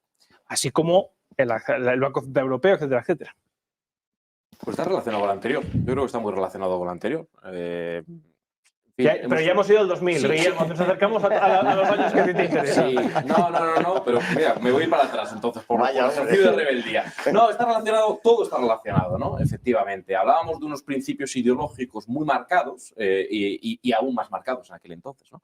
En los inicios de los años 90, estamos en Maastricht, estamos hablando del año 92, y estamos hablando de una determinada hegemonía económica, sí, muy liberal en lo económico, muy liberal, profundamente liberal en lo económico. He citado antes un par de economistas estrictamente socialdemócratas, que dijeron alguna cosa, obviamente desoída porque no se podía hacer ninguna crítica de los criterios de entrada y de los ajustes. No se podía hacer ninguna crítica porque todo era antieuropeísmo, era comunismo, era nostalgia, tal. Dos economistas socialdemócratas que simplemente, uno español, ¿no? Que no era otra cosa que un economista socialdemócrata, ex socialista, ¿no? Como Martín Seco, que fue asesor económico de Anguita y que vino a decir, pues esto está muy bien, sí, efectivamente, podemos tener una moneda más potente, pero dotémonos de una serie de estructuras que son imprescindibles para que funcione esto, porque esos estados-nación que van a compartir una misma unión monetaria tienen unos desequilibrios entre sus monedas precedentes enormes. Es que son monedas que no tienen nada que ver. Y tenemos el riesgo de que diseñemos un euro a imagen y semejanza del marco. Y que entonces aquellos otros países que van a rebufo, que tienen la peseta, que tienen la lira, ya no solo van a perder la posibilidad, yo no voy a hacer aquí tampoco una geografía de las devaluaciones competitivas de la peseta, que hubo varias, ¿no? Pero van a perder esa capacidad de ajuste en términos monetarios y cuando toca hacer un ajuste, que ha tocado hacer muchos ajustes, van a tener que hacerlo, como ya no tienen la moneda, en la economía real, la devaluación interna, en salarios, es decir, recortando salarios, ¿no? Bajando salarios, sino que hubo algo más, ¿no? No se estableció una unión fiscal y presupuestaria, se ha establecido hoy, porque se nos dijo, bueno, es que primero viene Maastricht, pero luego vendrán sus adendas y sus correcciones y vendrá la unión presupuestaria. Y un Banco Central Europeo, que también estos economistas dijeron, oye, esto es un Banco Central Europeo un poco extraño, porque es un Banco Central Europeo que, al contrario que la Reserva Federal Americana, no tiene la función de controlar la inflación, pero también de promover el crecimiento de la economía, sino que es un Banco Central Europeo también con un diseño muy sesgado y muy neoliberal, muy neoliberal. Y bueno, esto podemos seguir negándolo, pero... Bueno, el Banco Central Europeo tiene el objetivo de mantener la inflación al 2%, y le ha ido muy bien. De hecho, uno de los problemas que ha tenido el Banco Central Europeo para adoptar políticas ha sido el límite que tiene constitutivo, que solamente su objetivo es el del BUBA, el del Bundesbank, control de la inflación. A partir de ahí, el margen de actuación es muy estrecho porque los estados no han querido que tuviese mayor capacidad de intervención. Algunos estados. Una gran parte de los estados. Entonces, todo el tema del euro de Maastricht, el problema de Maastricht viene porque se habla de unión económica y monetaria. Y lo que se consigue en Maastricht es la unión monetaria, con las tres fases muy bonitas, el ECU, la unidad de cuenta europea, con el valor aportado en función de la capacidad de cada una de las monedas nacionales, pero si no va acompañado de la parte de integración económica, que la hemos dejado de lado, y también de las políticas fiscales, pues obviamente la política monetaria tiembla, que es lo que nos ha pasado con las diferentes crisis monetarias a nivel internacional. El 26-27 de junio de 1989, un año bastante importante, caída del muro de Berlín, yo nací, pero bueno, esas son cosas aparte. La cuestión es, en ese momento se celebra en Madrid una cumbre, un Consejo Europeo. Vienen aquí los jefes de Estado y de Gobierno. Recuerdo de consultar los archivos de la Fundación Felipe González, donde hay unas comunicaciones entre Jacques Delors y Felipe González, donde le agradece personalmente el presidente de la Comisión Europea que sea España quien eche a andar o que le ayude a echar a andar esa unión económica y monetaria, porque sin España, batallando, como le califican sus memorias Delors a González, no hubiera salido. ¿Qué quiero decir con esto? Que España se plantea entrar en la unión económica y monetaria sobre todo porque sabe que con su peseta, con una pesetilla, en el concierto internacional, mundial, no hacemos nada contra un dólar, contra un yen, contra un yuan, contra lo que sea, porque no somos divisa internacional. En pesetas lo mediamos nosotros. Yo compraba una barra de pan por 30 pesetas o 40 pesetas, pero eso en euros no iba a contar. Con lo cual vamos a dar un paso más allá y vamos a federalizar un componente fundamental de la estructura de los estados, que es la moneda. No se han hecho en otras parcelas como la defensa y la política exterior y por eso estamos como estamos. Y no se ha hecho la unión fiscal, vale, y tenemos fallos, pero la moneda, lo que se contaba era que Europa tuviera una voz importante y potente en el concierto económico global. Pero Reino Unido dijo que no. Claro, Reino Unido no entró. Reino Unido no quiso entrar, evidentemente, y los daneses tampoco. Hungría tampoco. No han querido entrar porque, estando dentro del club, ellos podían poner excepciones si no querían perder esa soberanía monetaria. Pero Hungría también está en la misma situación que España. Sí, pero hay una cuestión. Es decir, Hungría ya sabemos que no es el más pro-europeo del mundo, sino que están volviendo a un nacionalismo húngaro, que remontar otra vez el imperio austrohúngaro, pero tendrán que contar con los austriacos si quiere. Pero es un tema que ellos no quieren perder la soberanía monetaria. ¿Por qué? Porque en el caso de ciertas crisis tienen capacidad para devaluar la moneda, cosa que los demás no podemos, porque lo tendría que hacer el Banco Central Europeo, que no lo va a hacer. Entonces, la entrada a la eurozona sobre todo se hizo para flexibilizar la deuda, porque la deuda es un elemento preponderante del que vamos a hablar ahora. Me gustaría que empezáramos porque por el tiempo, a unar el tema de la eurozona, que les voy a dejar ahora, Carlos, con el Banco Central Europeo y la deuda como eje político europeo de España. Carlos. Decir, porque se pasa aquí el turno de Maastricht 1992 es fundamental, es donde da el giro esta Unión Europea, donde se deciden las cosas que hoy estamos disfrutando para unos, padeciendo para otros. Se empieza a diseñar el euro, que son 2 marcos, justo matemático, fue quien ideó esta moneda. Sí, hablaba de paletismo en 1986 para entrar en la Unión Europea, con lo del euro ya fue una cosa de aurora boreal. No se estudió absolutamente nada. Había otra vez que entrar a cualquier precio a tener una moneda única, común. Bueno, ¿ha sido beneficioso? Siempre todas estas cosas, al final lo que nos estamos preguntando es si ha sido beneficioso para el pueblo.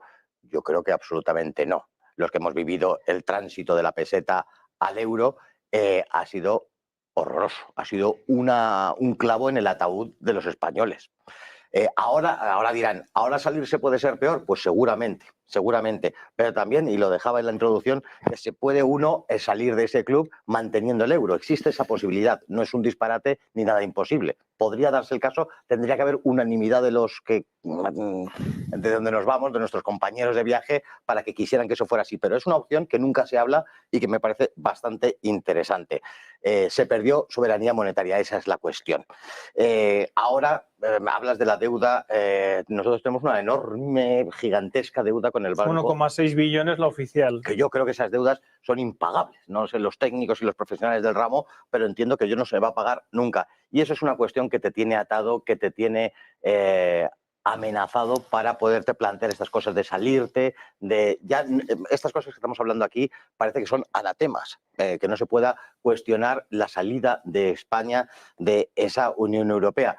Quizá por esa enorme deuda del Banco Central que nos tiene cogidos por las partes. Bueno, la cuestión ya no es solamente lo que debemos, sino que cada año seguimos aumentando esa cantidad. Claro. Pero hay una cuestión que comentábamos tocando Maastricht. Maastricht intergubernamentaliza ámbitos claramente, yo creo que desde un aspecto bastante precario. Estamos hablando de la justicia y los asuntos exteriores, estamos hablando de la política exterior, pero la parte de por qué no se construyó de una manera más perfecta la Unión Económica y Monetaria tenemos que virar en cómo se esbozó Maastricht. Maastricht tuvo 2 conferencias intergubernamentales y el interés de la conferencia intergubernamental más económica no se estaba fijando en la parte fiscal. Y el tema de la deuda, que es otro tema que todavía está sacudiendo, es que no hemos dado el salto hamiltoniano a nivel europeo de federalizar la deuda. Es decir, habrá un día, el día de mañana, que llegará el momento... Tiene que haber una unión política previamente.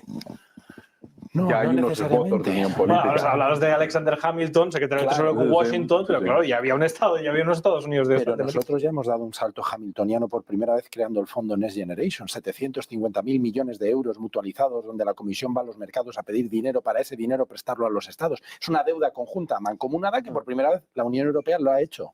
Mañana, nunca es un mañana, reconozcamos que un poco casi un mañana bíblico, ¿no? Porque claro, hablando de cuándo llegan los fondos Next Generation, que indudablemente hay unos conatos de mutualización de la deuda, también hay que repasar algunos comportamientos de algunos Estados miembros, ¿no? ¿Qué opina Rutte desde Países Bajos en plena pandemia, cuando en principio las políticas de solidaridad tienen que estar a flor de piel y dicen, no, vamos a ver, después de los ajustes de la troika, después de la salida de 2008... Pero sobre todo, Julio, también, perdón, Guillermo, los fondos Next Generation no se hubieran llevado a cabo si no hubiera sido con el tema de la pandemia, claro, etcétera, es que etcétera. Siempre tiene que venir una crisis para que Europa avance. Sí, es que es a rebufo de las crisis, y no antes de que la crisis llegue. Si en pandemia no avanzamos en esa federalización, pues entonces efectivamente convendremos que hay un fracaso de Maastricht porque hemos tenido unas décadas perdidas porque no ha interesado, digamos claramente. Maastricht está diseñado con parámetros ideológicos profundamente sesgados, que además nadie cumple, ¿no? Hablabas de la deuda, preguntabas por la deuda, ¿no? 60% de deuda pública.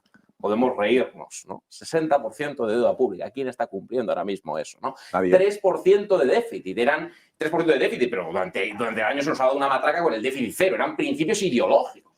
Metidos con calzador, absolutamente. Se llama criterios de convergencia para el euro. Impuestos por el Banco Central Europeo. Y supuestamente lo tendremos que cumplir todos y no lo cumplimos ninguno.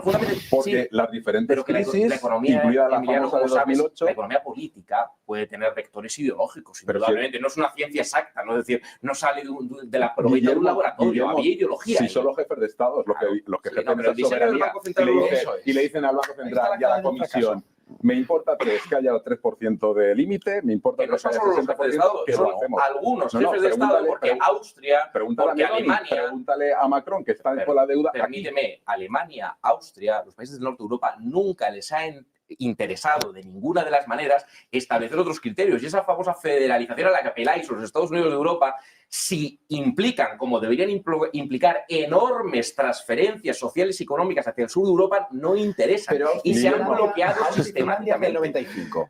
Maastricht es del 92. Se redacta en el 91. Ahí es la Europa de los 12. La que canta y los...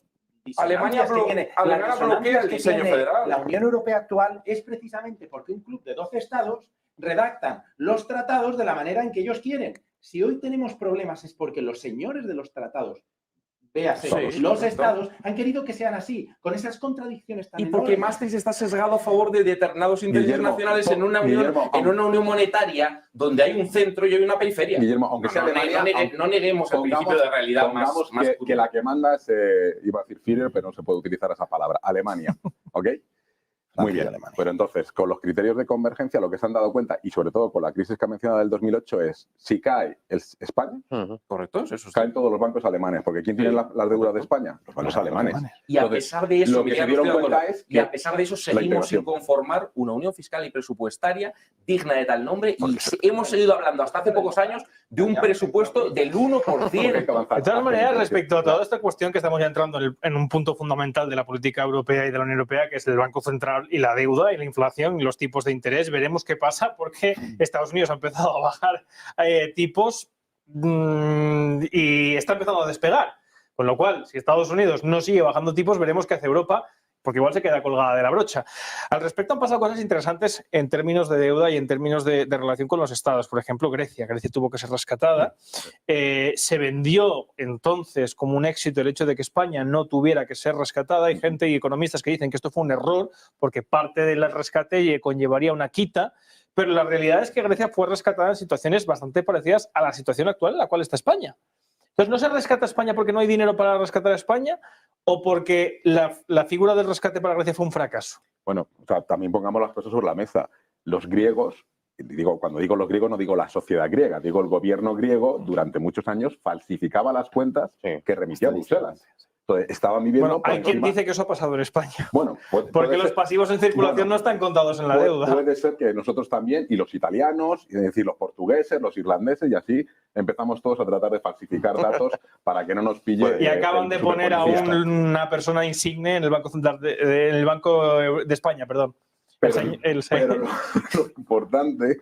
Ahí acabamos de soltar el latigazo. No, yo doy un dato, damas y caballeros. Lo importante es que si no hubiera sido por la Unión Europea, la troika, la famosa troika del Banco Mundial, el Fondo Monetario Internacional, etcétera, etcétera, lo hubiera intervenido y las condiciones no hubieran sido las que puso Europa. Hubieran sido condiciones leoninas como le ponen a países africanos cuando son rescatados por el Banco Mundial o por el Fondo Monetario Internacional, que tardan 15 años. Entonces, una de las grandes ventajas es que por estar dentro de la Unión Europea, por estar dentro del Banco Central Europeo, el rescate de Grecia y el de Irlanda supuso, y el de Portugal, supuso que España al final no tuviera que ser rescatada, pero por los pelos y maquillando bastante las cuentas. Sin rescate, pero con reformas inducidas. Recordaba aquella carta que os recomiendo releer, seguro que habéis leído, de Juncker, ¿no? Es decir, prescribiendo una serie de reformas que se aplicaron de manera muy dócil por los gobiernos de Zapatero y de Rajoy, ¿no? Acordados de la reforma laboral de 2010, de la reforma laboral de 2012, pero yo creo que cualquiera, incluso compartiendo el espíritu del mejor europeísmo, ¿no? Y de la defensa de una Unión Europea mejor, más integrada, más fuerte, más solidaria, más justa, creo que hay que hacer una crítica y una autocrítica muy fuerte a esa salida. Es decir, aquello fue un auténtico espanto en términos macroeconómicos, en términos sociales. Es decir, recordaba la teoría de un economista, por lo demás solvente, como Alesina, ¿no? Que establecieron esos modelos económicos de, bueno, la austeridad va a dinamizar la economía. Bueno, no dinamizó absolutamente nada. Generó un desastre social que hasta el Fondo Monetario Internacional dijo, bueno, nos hemos confundido los cálculos. Yo no compraría el relato de los PICs, de los frugales, del sur de Europa manirroto, que no sabe manejar el dinero y que en cambio el señor Rutte o Austria o tal, bueno, ya hemos visto Alemania, qué previsor ha sido en cuanto a su política energética. Ustedes cuando quieran. Ahora los PICs somos los que mejor estamos. Alemania ha sido muy previsora en su política energética, ¿no? Dependiendo de Rusia. Es decir, el norte de Europa igual no es tan hacendoso como nos contaban en esta costa esta de la cigarra y la hormiga, ¿no? Yo creo que el diseño es erróneo y que la salida de aquella crisis de 2008 fue, Rubén, contestando a tu pregunta, la que disparó. La salida fue la que disparó nuestra deuda pública. Nosotros a 2008 llegamos con una deuda pública, me corregiré si me equivoco, inferior a la de Alemania, a la de la muy cumplidora Alemania. Nosotros, país del sur de Europa, manirroto, con gobernantes nefastos, eso podemos estar hasta de acuerdo, ¿no? Una deuda pública absolutamente impoluta, de menos del 40%. ¿Sabéis lo que ocurrió? Había un exceso de deuda privada, una política crediticia que podríamos recordar, el comportamiento de las entidades bancarias y relacionarla con la falta de vivienda y el gran problema de la vivienda hoy, ¿no? Bueno, la salida tan dogmática de esa crisis generó una deuda pública hoy absolutamente impagable. ¿Para qué se utiliza la deuda? ¿Para qué se utiliza la deuda pública en España, por ejemplo? ¿Para qué se utiliza? Para inversión pública. Para tantas cosas, ¿no? Y para construir servicios públicos. Entonces, en una situación de crisis, de la del 2008, la del COVID, las tensiones con China, con Estados Unidos, que nos afecta desde el punto de vista comercial y económico, pues entonces la mayoría de estados decidieron en un momento dado saltarse los límites y decir, bueno, pues yo con mi deuda pública voy a hacer inversión, que es un poco lo que ha hecho Biden en Estados Unidos, tratando de fomentar la inversión del Estado para generar puestos de trabajo, para generar demanda interna y que, por lo tanto, se genere más empresas. Y generar más empresas generan más pagos de impuestos. Y si generan más pagos de impuestos, generan más empleo. Entonces, en el fondo, la deuda pública lo importante es el cómo se utiliza. Hay una cuestión fundamental, y dejo a Julio ya, que es si mañana se cierra el grifo del Banco Central Europeo, España entra en suspensión de pagos. Yo creo que todo el mundo está de acuerdo. Entonces, mi pregunta, como también abogado, es si yo le sigo dando dinero a alguien que depende de ese dinero, que ya me debe un pastizal y parece que no va a poder cumplir con ese dinero, ese préstamo, ese negocio jurídico que mantengo, ya no es un negocio jurídico económico, es un negocio jurídico político basado en la sumisión, porque el fundamento de prestar es ganar con un interés. Y si todo evidencia que ya no estamos en ese escenario, ¿a dónde vamos con este monstruo de la deuda? Claro. Don Julio. Yo quería dar un apunte histórico que en la parte de la Unión Económica y Monetaria a lo mejor estamos perdiendo. Y es que si esto parte de los 90 en adelante, entramos en una dinámica dentro de la Unión Europea de reformar tratados. Tenemos la reforma de Maastricht, tenemos la reforma de Ámsterdam, llegamos al Tratado de Niza, breve matiz de tema institucional para preparar a la gran ampliación que llega de los 15 a los 25. Pero uno de los puntos en los que no hemos mencionado esta noche y que al principio apareció fue la Constitución Europea. La Constitución, que leyendo lo que son las bases de datos de cómo funcionaba la Constitución y cómo se fraguó ese texto dentro de lo que es un portal web que antes había y ya lo han cerrado, ahí estaba un archivo muy importante. Se dividieron en 11 grupos de trabajo. Uno de los grupos de trabajo de la Convención de Gobernanza Económica. ¿Sabéis? Al final del trabajo del grupo tenían que llegar a un informe final. Bueno, pues en ese de gobernanza económica no llegaron a conclusiones importantes para hacer avanzar la construcción económica porque había tal disenso entre los miembros que no consiguieron reformar. Con lo cual tenemos unos instrumentos de los 90 para hacer frente a una crisis que estallará en 3-4 años vista. Cuando estalla, resulta que las deudas se disparan, como aquí hemos visto. No tenemos una deuda federal. Cada uno tiene que hacer frente a sus tipos de interés. La prima de riesgo desbocada. ¿Por qué? Porque un alemán tiene que recibir dinero por deuda y los españoles pagaron un determinado montante que eso les impide gasto público, inversión, productividad. Porque está Europa mal construida. O sea, la Unión Europea... Espera un momento, Carlos, que lleva tiempo sin intervenir. Carlos. Yo ha pasado, he intentado hablar de esto varias veces, pero, y lo ha comentado Rubén, no interesa, esto es una cuestión de imposiciones, no interesa preguntar a la gente. No se ha preguntado en la España para entrar. Se hizo el horror aquel del referéndum de la Constitución Europea, que por el paletismo, que va por tercera vez hablo de nuestro pueblo, fue el único que votó que sí, porque en Holanda salió que no y en Francia salió que no, y entonces lo suspendieron. Pero hay otros que sí dijeron que sí, ¿eh? Y paletismo, para los que dicen que sí a Europa, los que dicen que no a Europa, no es paletismo. Eso es corrección. No, seguro, España es un país de analfabetos, ágrafos y de paletos. Y de hecho, seguramente se refrenda esto con esas encuestas en donde seguramente seramos los más proeuropeístas. Claro, eso es maravilloso. Claro, pues me da la razón una vez más. Pero ¿por qué ese miedo? Hablas de, había unas fuerzas que querían, unas fuerzas, no voy a hablar de fuerzas ocultas, pero más o menos en la sombra, porque popularmente nadie quería ni entrar, ni el pueblo europeo quería una constitución, como luego se vio.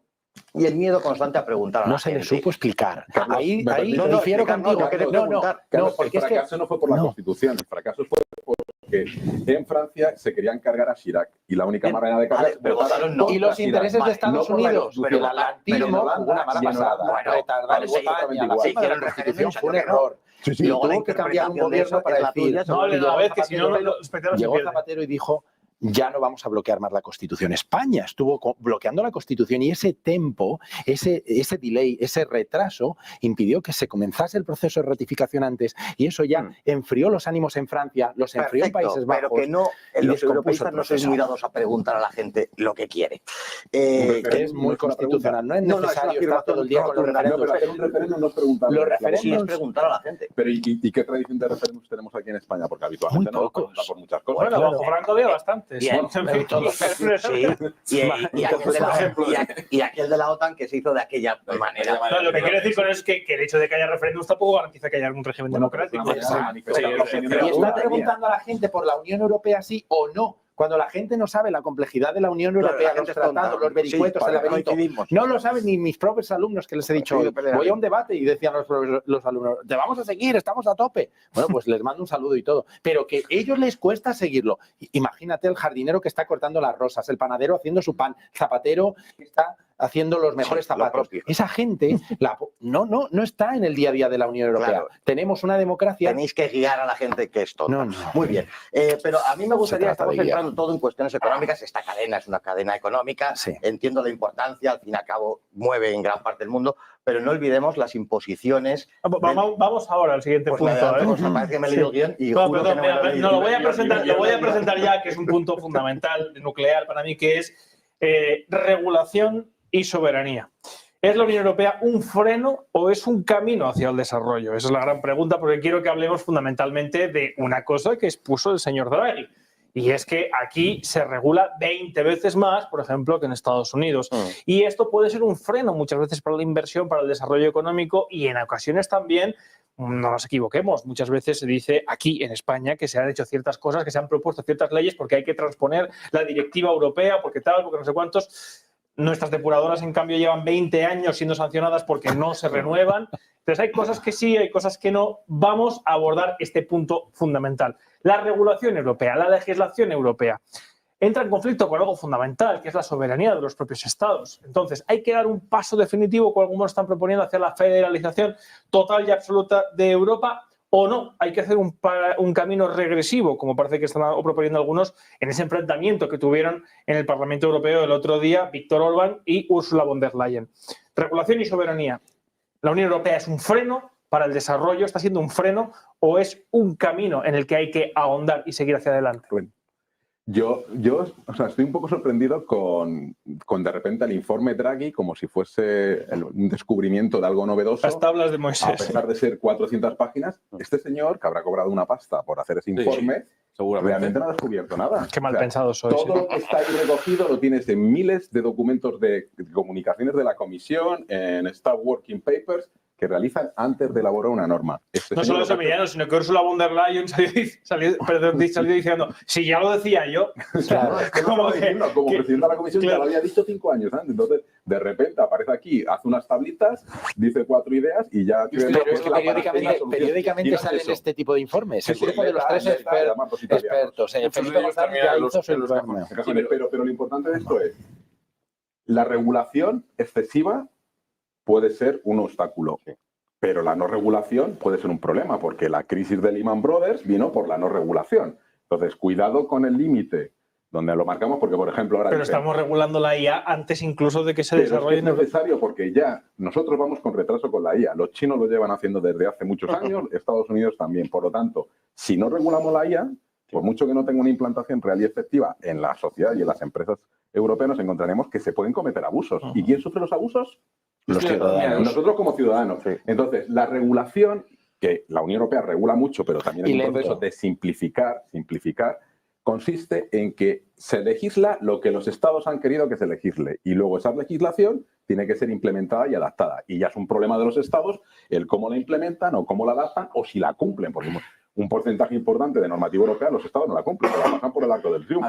y vienen los procesos de incumplimiento. Pero hay muchos elementos, ahora les dejo, pero hay muchos elementos de la regulación que, claro, vamos a ver, por ejemplo, cosas que vamos a relacionar con lo que hemos hablado.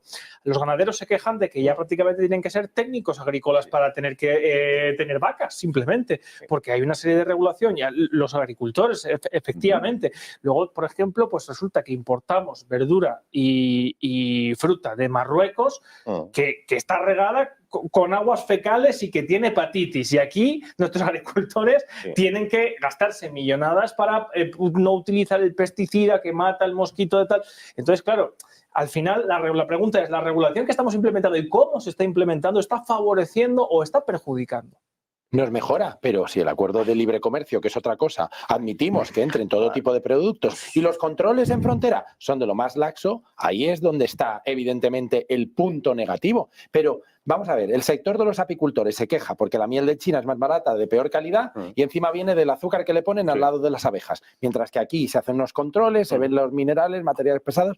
Aquí el apicultor tiene que hacer frente a unos costes, el de China no. Entonces, si esa miel entra vía Ucrania o vía no sé qué tapadera, pues tenemos un problema. Lo mismo con los espárragos. El espárrago navarro es mucho más caro, pero es que tienes una directiva de la calidad del agua que sabes que ese espárrago va a ser regado con agua que en teoría está medianamente limpia. En China, ¿con qué se riega el espárrago chino? Con agua que viene de las Tres Gargantas, que viene totalmente contaminada. Bueno, pues entonces, pero el consumidor está informado, porque uno cuando va a comprar sabe qué es.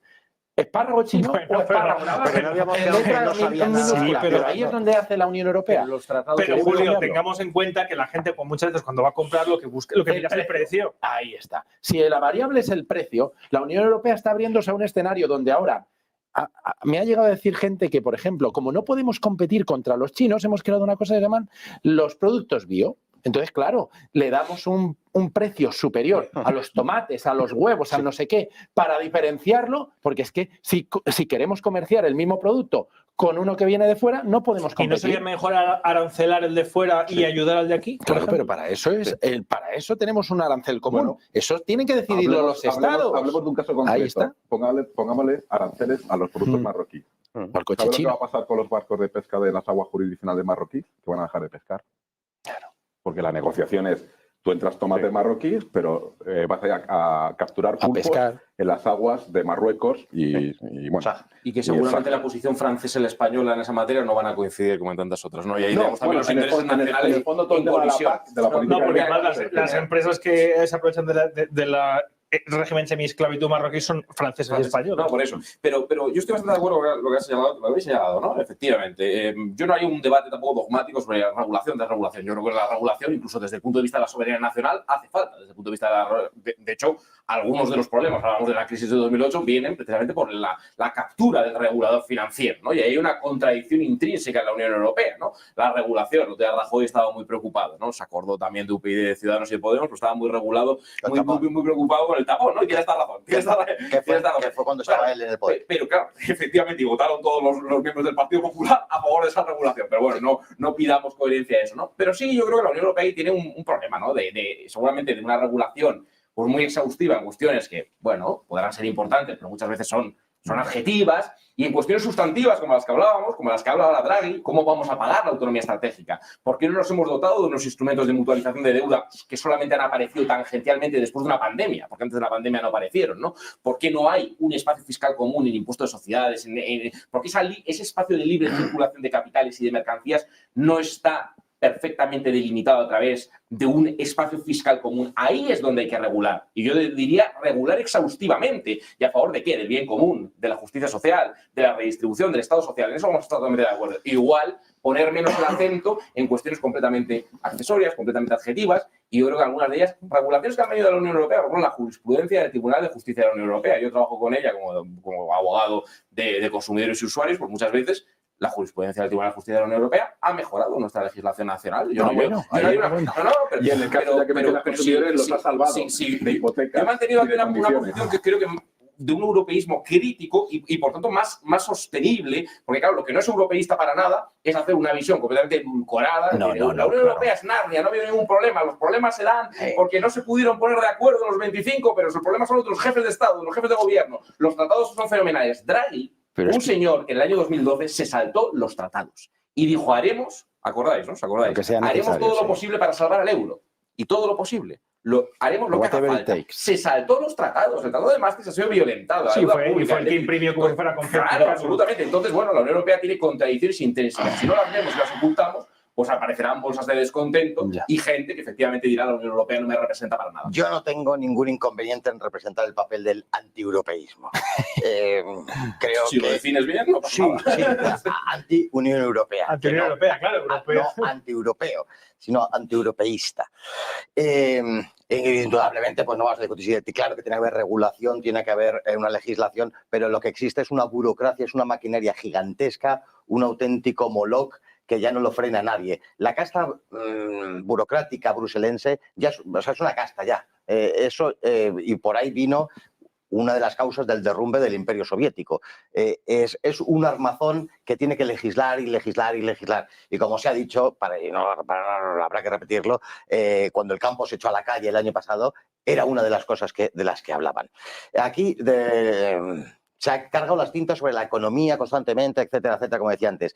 Pues bien, hay otros muchísimos temas. Es la no soberanía en cuestiones en materias de inmigración, que la Unión Europea te imponen unas cuotas de inmigración, con todos los problemas que lleva la inmigración. Eso no puede hacerlo la Unión Europea, no te puede imponer cuotas. Bueno, pues de hecho, Hungría se resistió, la Unión Europea es la que ha pedido, y mientras nosotros teníamos millones de gentes extraeuropeas que vengan aquí y nos sugieren, nos alentan, nos piden que tengamos una solidaridad de la Declaración del 9 de mayo de 1950. Bueno, hay que compartir. Sí, España no voy a no puede solamente yo asumir también estoy en contra de la inmigración porque vengo a estar en contra de todo en general, pero sea como fuera, la inmigración causa unas problemáticas y la Unión Europea te impone unas cuotas de gente venida de fuera de Europa. Por no hablar de las leyes LGTBI o hablar de otras muchas cosas. Tampoco que le impone. la Unión Europea son competencias de la Unión Europea. Una cosa con el tema de la inmigración. Pero hay mucha gente que efectivamente piensa lo mismo que causa. No es que a mí lo que me plantea de qué hablan porque discrepa. Afortunadamente hay de todo en la viña del Señor. Entonces, afortunadamente tiene que haber todo. Porque efectivamente el ciudadano medio percibe todo eso y es verdad que una parte importante de nuestros políticos establecen que todo eso viene de Europa. Pero, es la frase que la agenda globalista. Pero a mí me preocupa a veces un poco el cómo los medios también meten cizaña, digamos, o sea, creando alarmismo o los partidos políticos utilizan ciertos tópicos para meter miedo al electorado y, en su caso, polarizarlo por lo siguiente, porque, bueno, nos llegan 3.000 inmigrantes irregulares al año. ¿Y cuál es el problema? Si los podemos gestionar, nos vamos a recibir fondos. Sí, pero el problema es que algunos dicen que no son 3.000. Ya, pero la cuestión es, si lo trasladamos a una realidad como puede ser la venezolana, donde Colombia de la noche a la mañana recibió 1,5 millones de venezolanos que no tiene subsidios públicos, ayudas de la Unión Europea, ni sistema educativo, ni sistema sanitario, etcétera, etcétera. O Ecuador, o sea, los vecinos, como nosotros, que estamos en una situación geográfica de bienestar, con mecanismos de protección social, educativa, psicológica, de atención, con dinero de la Unión Europea, con fondos que nos dan, con un sistema de solidaridad que es, tú, danés, ¿no te quieres quedar con los 30 senegaleses que han entrado por España? Muy bien, 30.000 euros por senegalés. Compensación económica. De todas maneras, Ursula von der Leyen, sí que estableció el otro día que una de las máximas prioridades de la Unión Europea es el tema migratorio. ¿Por qué? Porque para ser la nueva, renovar su mandato ha tenido que recibir el apoyo de un hemiciclo que ha cambiado. Y dentro de ese cambio hay determinados solidaridad europea para regular los flujos migratorios de manera homogénea. ¿Por dónde entran los flujos migratorios? Por el sur. Desde España deberíamos decir cuál es el comportamiento de los dos clubes a los que pertenecemos, ¿no? Político, social, económico y militar, respecto a dos ciudades que son fronteras sur, ¿no? de la Unión Europea, Ceuta y Melilla, que curiosamente habláis antes de la entrada en la Unión Europea, ¿no? Recordad lo que decía el ministro. Y Canarias, no nos olvidemos de Canarias, que con el tema migratorio tela.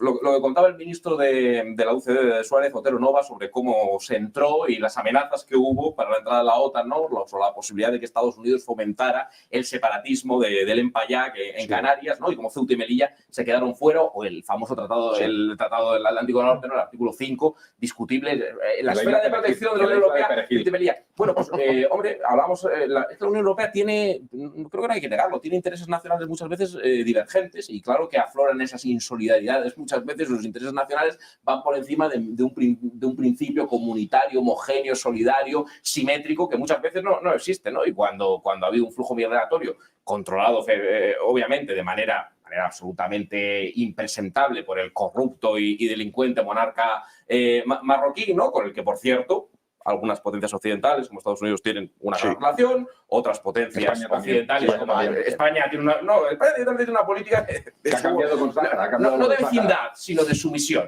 de subordinación, ¿no? Cambiando la política de Estado por la puerta de atrás respecto al Sáhara. Y ahí sí que echo de menos también pues, esa solidaridad de la Unión Europea, esa prescripción de la regulación solidaria de los flujos migratorios, porque, oye, dos ciudades como Ceuta y Melilla no pueden soportar ellas mismas un problema humanitario, de derechos fundamentales. Ni siquiera lo estoy diciendo desde el punto de vista de la Unión Europea. Lo que estoy diciendo es, siendo yo egoísta, ciudadano español y europeo, a mí me interesa que vengan inmigrantes. ¿Por qué? Porque la tendencia demográfica de Europa... Tenemos 2 millones pero estamos desviando un poco del tema, porque tengan en cuenta que, vamos a ver, es efectivamente el plan 2050 de nuestra clase política es que vengan 30 millones de personas de aquí a 2050 para salvar la estructura política que tenemos en nuestro país. ¿Cómo y en qué condiciones? Pero es una cuestión nacional. Estamos hablando de regulación europea frente a la soberanía.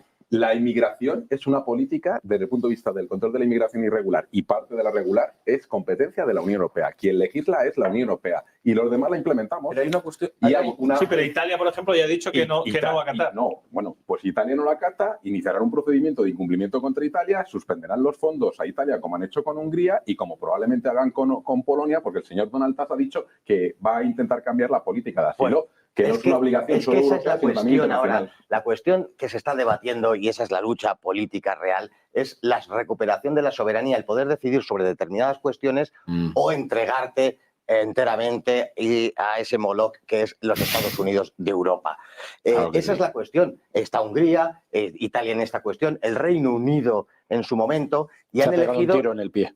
Bueno, totalmente. Parecía que se iba a disolver las Islas Británicas, iban a desaparecer y ser tragadas por el océano, y no ha sido así.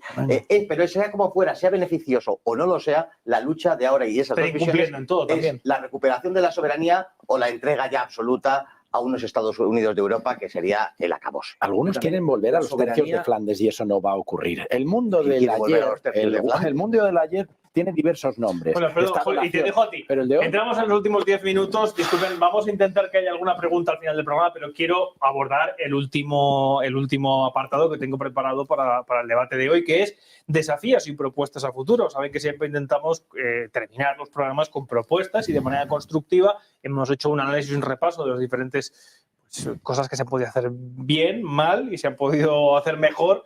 Y ahora nos interesa que nuestros invitados pues debatan también desafíos y propuestas a futuro de la Unión Europea. Sí, estaba cerrando. Estamos mentando tanto la soberanía y no es por recordar a Jean Bodin, pero ya está bien de tanto mentarla. Estamos en plena globalización. La soberanía a los estados les pasa por arriba y por abajo. Por arriba tienen los organismos supranacionales o de cooperación internacionales. Por debajo tienen ONGs, tienen empresas multinacionales con capitalización bursátil mucho más poderosa que algunos estados. Tienes a individuos que de repente con un selfie, ¡pum!, te movilizan una campaña que salta cientos de miles de jóvenes a la calle, una Greta Thunberg que te empieza a dar voces. Entonces, ¿a qué estamos llegando? Estamos llegando a un punto donde el Estado no tiene el relato. Recuperar la soberanía con un esfuerzo centrípeto, o centrífugo, mejor dicho, centrífugo del centro de Bruselas hacia las capitales, eso no va a acarrear mejor bienestar en determinados ámbitos. ¿Para qué? Para la soberanía monetaria.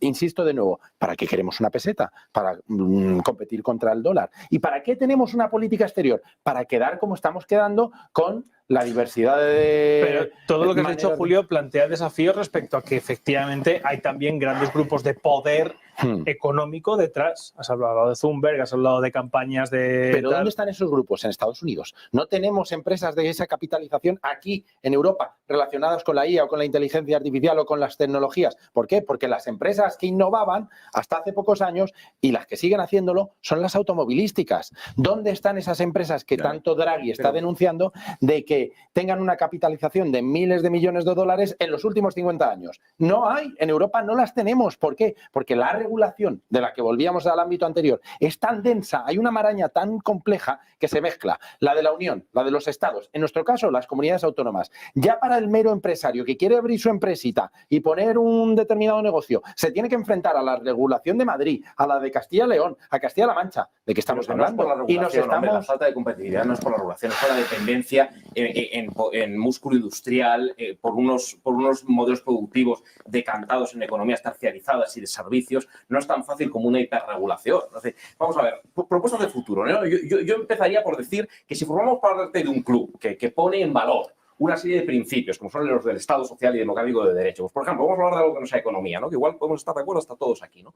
Si se da un golpe de Estado, se atenta contra la Constitución, contra el Estado de Derecho, contra la integridad territorial de un Estado miembro, como ocurrió en España en el año 2017, con unos señores de los que ahora depende nuestro gobierno, no puede ser que los señores que cometieron enormes delitos, ¿no? Importantísimos delitos, que luego otra cosa es que nuestros gobernantes locales, y eso es dramático, ¿no? Los despenalicen o ahormen unas leyes ad hoc para acomodarles porque dependen hasta de 7 votos, ¿no? O amnistíen a delincuentes, ¿no? Pero no puede ser que esos delincuentes sean prófugos en otros Estados miembros y que los mecanismos, ¿no? La euroorden y otros, ¿no? Para poder juzgar a esos delincuentes que han atentado contra nuestro orden constitucional, contra la integridad territorial de España, que es un Estado, si nos hemos homologado, es un Estado tan democrático como cualquiera, todos los que forman parte de ese club. Bueno, pues esas carencias, esas asimetrías, esas dobles velocidades, esas dobles varas de medir, esa doble moral, pues genera una desafección en mucha gente que está diciendo, oiga, la Unión Europea no ponía en valor los principios democráticos. Pues eso es algo importante. Y una segunda cuestión, yo creo que de futuro,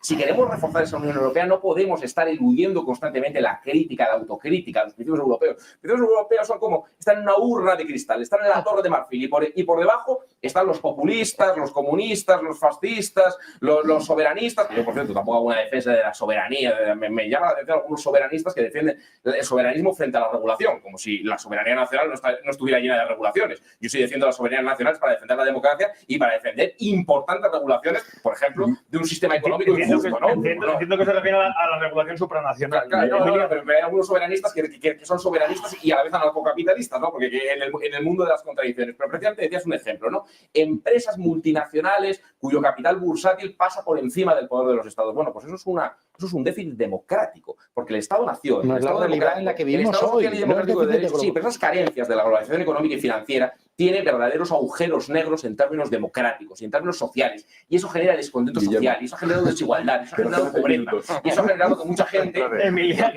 no crea en la Unión Europea. Guillermo, yo estoy totalmente de acuerdo. Cuando hay que hacer críticas, se hace crítica constructiva y no es intocable la Unión Europea. De hecho, no es intocable, sino que está en permanente dinamismo y en permanente cambio, que deberíamos tener una mayor participación de los ciudadanos. Para eso también hay un referéndum de la ciudadanía europea, que no se ha utilizado mucho o en muy pocas ocasiones, pero a donde voy, que son los retos. Desde mi punto de vista, si en 25 años no hacemos algo como club, o sea, como entidad de integración, estamos muertos. Nos comen. Demográficamente ya somos insignificantes en el mundo, estoy hablando desde el punto de vista global. China va a mandar. Y después de China vendrá India. Estados Unidos está en decadencia política, económica, social y de todo tipo. Entonces, bueno, nos podemos casar con Estados Unidos y ir todos al abismo, o tratar de intentar crear al menos algunos puntos donde tengamos algunas fortalezas para tratar de hacer, no frente, porque no quiero plantearlo en términos de rivalidad, sino para coger un tren. De acoger un tren que es un tren llamado Dragón. El dragón chino, ¿de acuerdo? Y luego vendrá el indio. Entonces, esas son las realidades a las que tenemos que hacer frente. Pues, y si no hacemos frente, pues nos hundiremos y cada vez será más insignificante, y ya ni la industria, ni la ganadería, ni el conocimiento, ni nada. Al comienzo citabas a Coudenhove-Kalergi. Yo creo que también tenemos que acordarnos de Víctor Hugo, porque él decía que los Estados Unidos de Europa y los Estados Unidos de América se iban a dar la mano para hacer frente a determinados retos. Y lo decía en el Congreso de la Paz de París de 1849. Hoy en día tenemos problemas. Si antes hablabas de que tiene carencias la normativa europea, vale, la normativa de la decisión marco que aprobó la euroorden, ¿sabes quién la firmó? La firmó Mariano Rajoy Brey. Sí. ¿Por qué? Porque lo decidieron los ministros. Los ministros fueron los que cortaron por el voto de unanimidad qué tipo de euroorden quería. Y tiene importantes carencias para que haya prófugos de la justicia española en otro Estado miembro de la Unión Europea de rositas.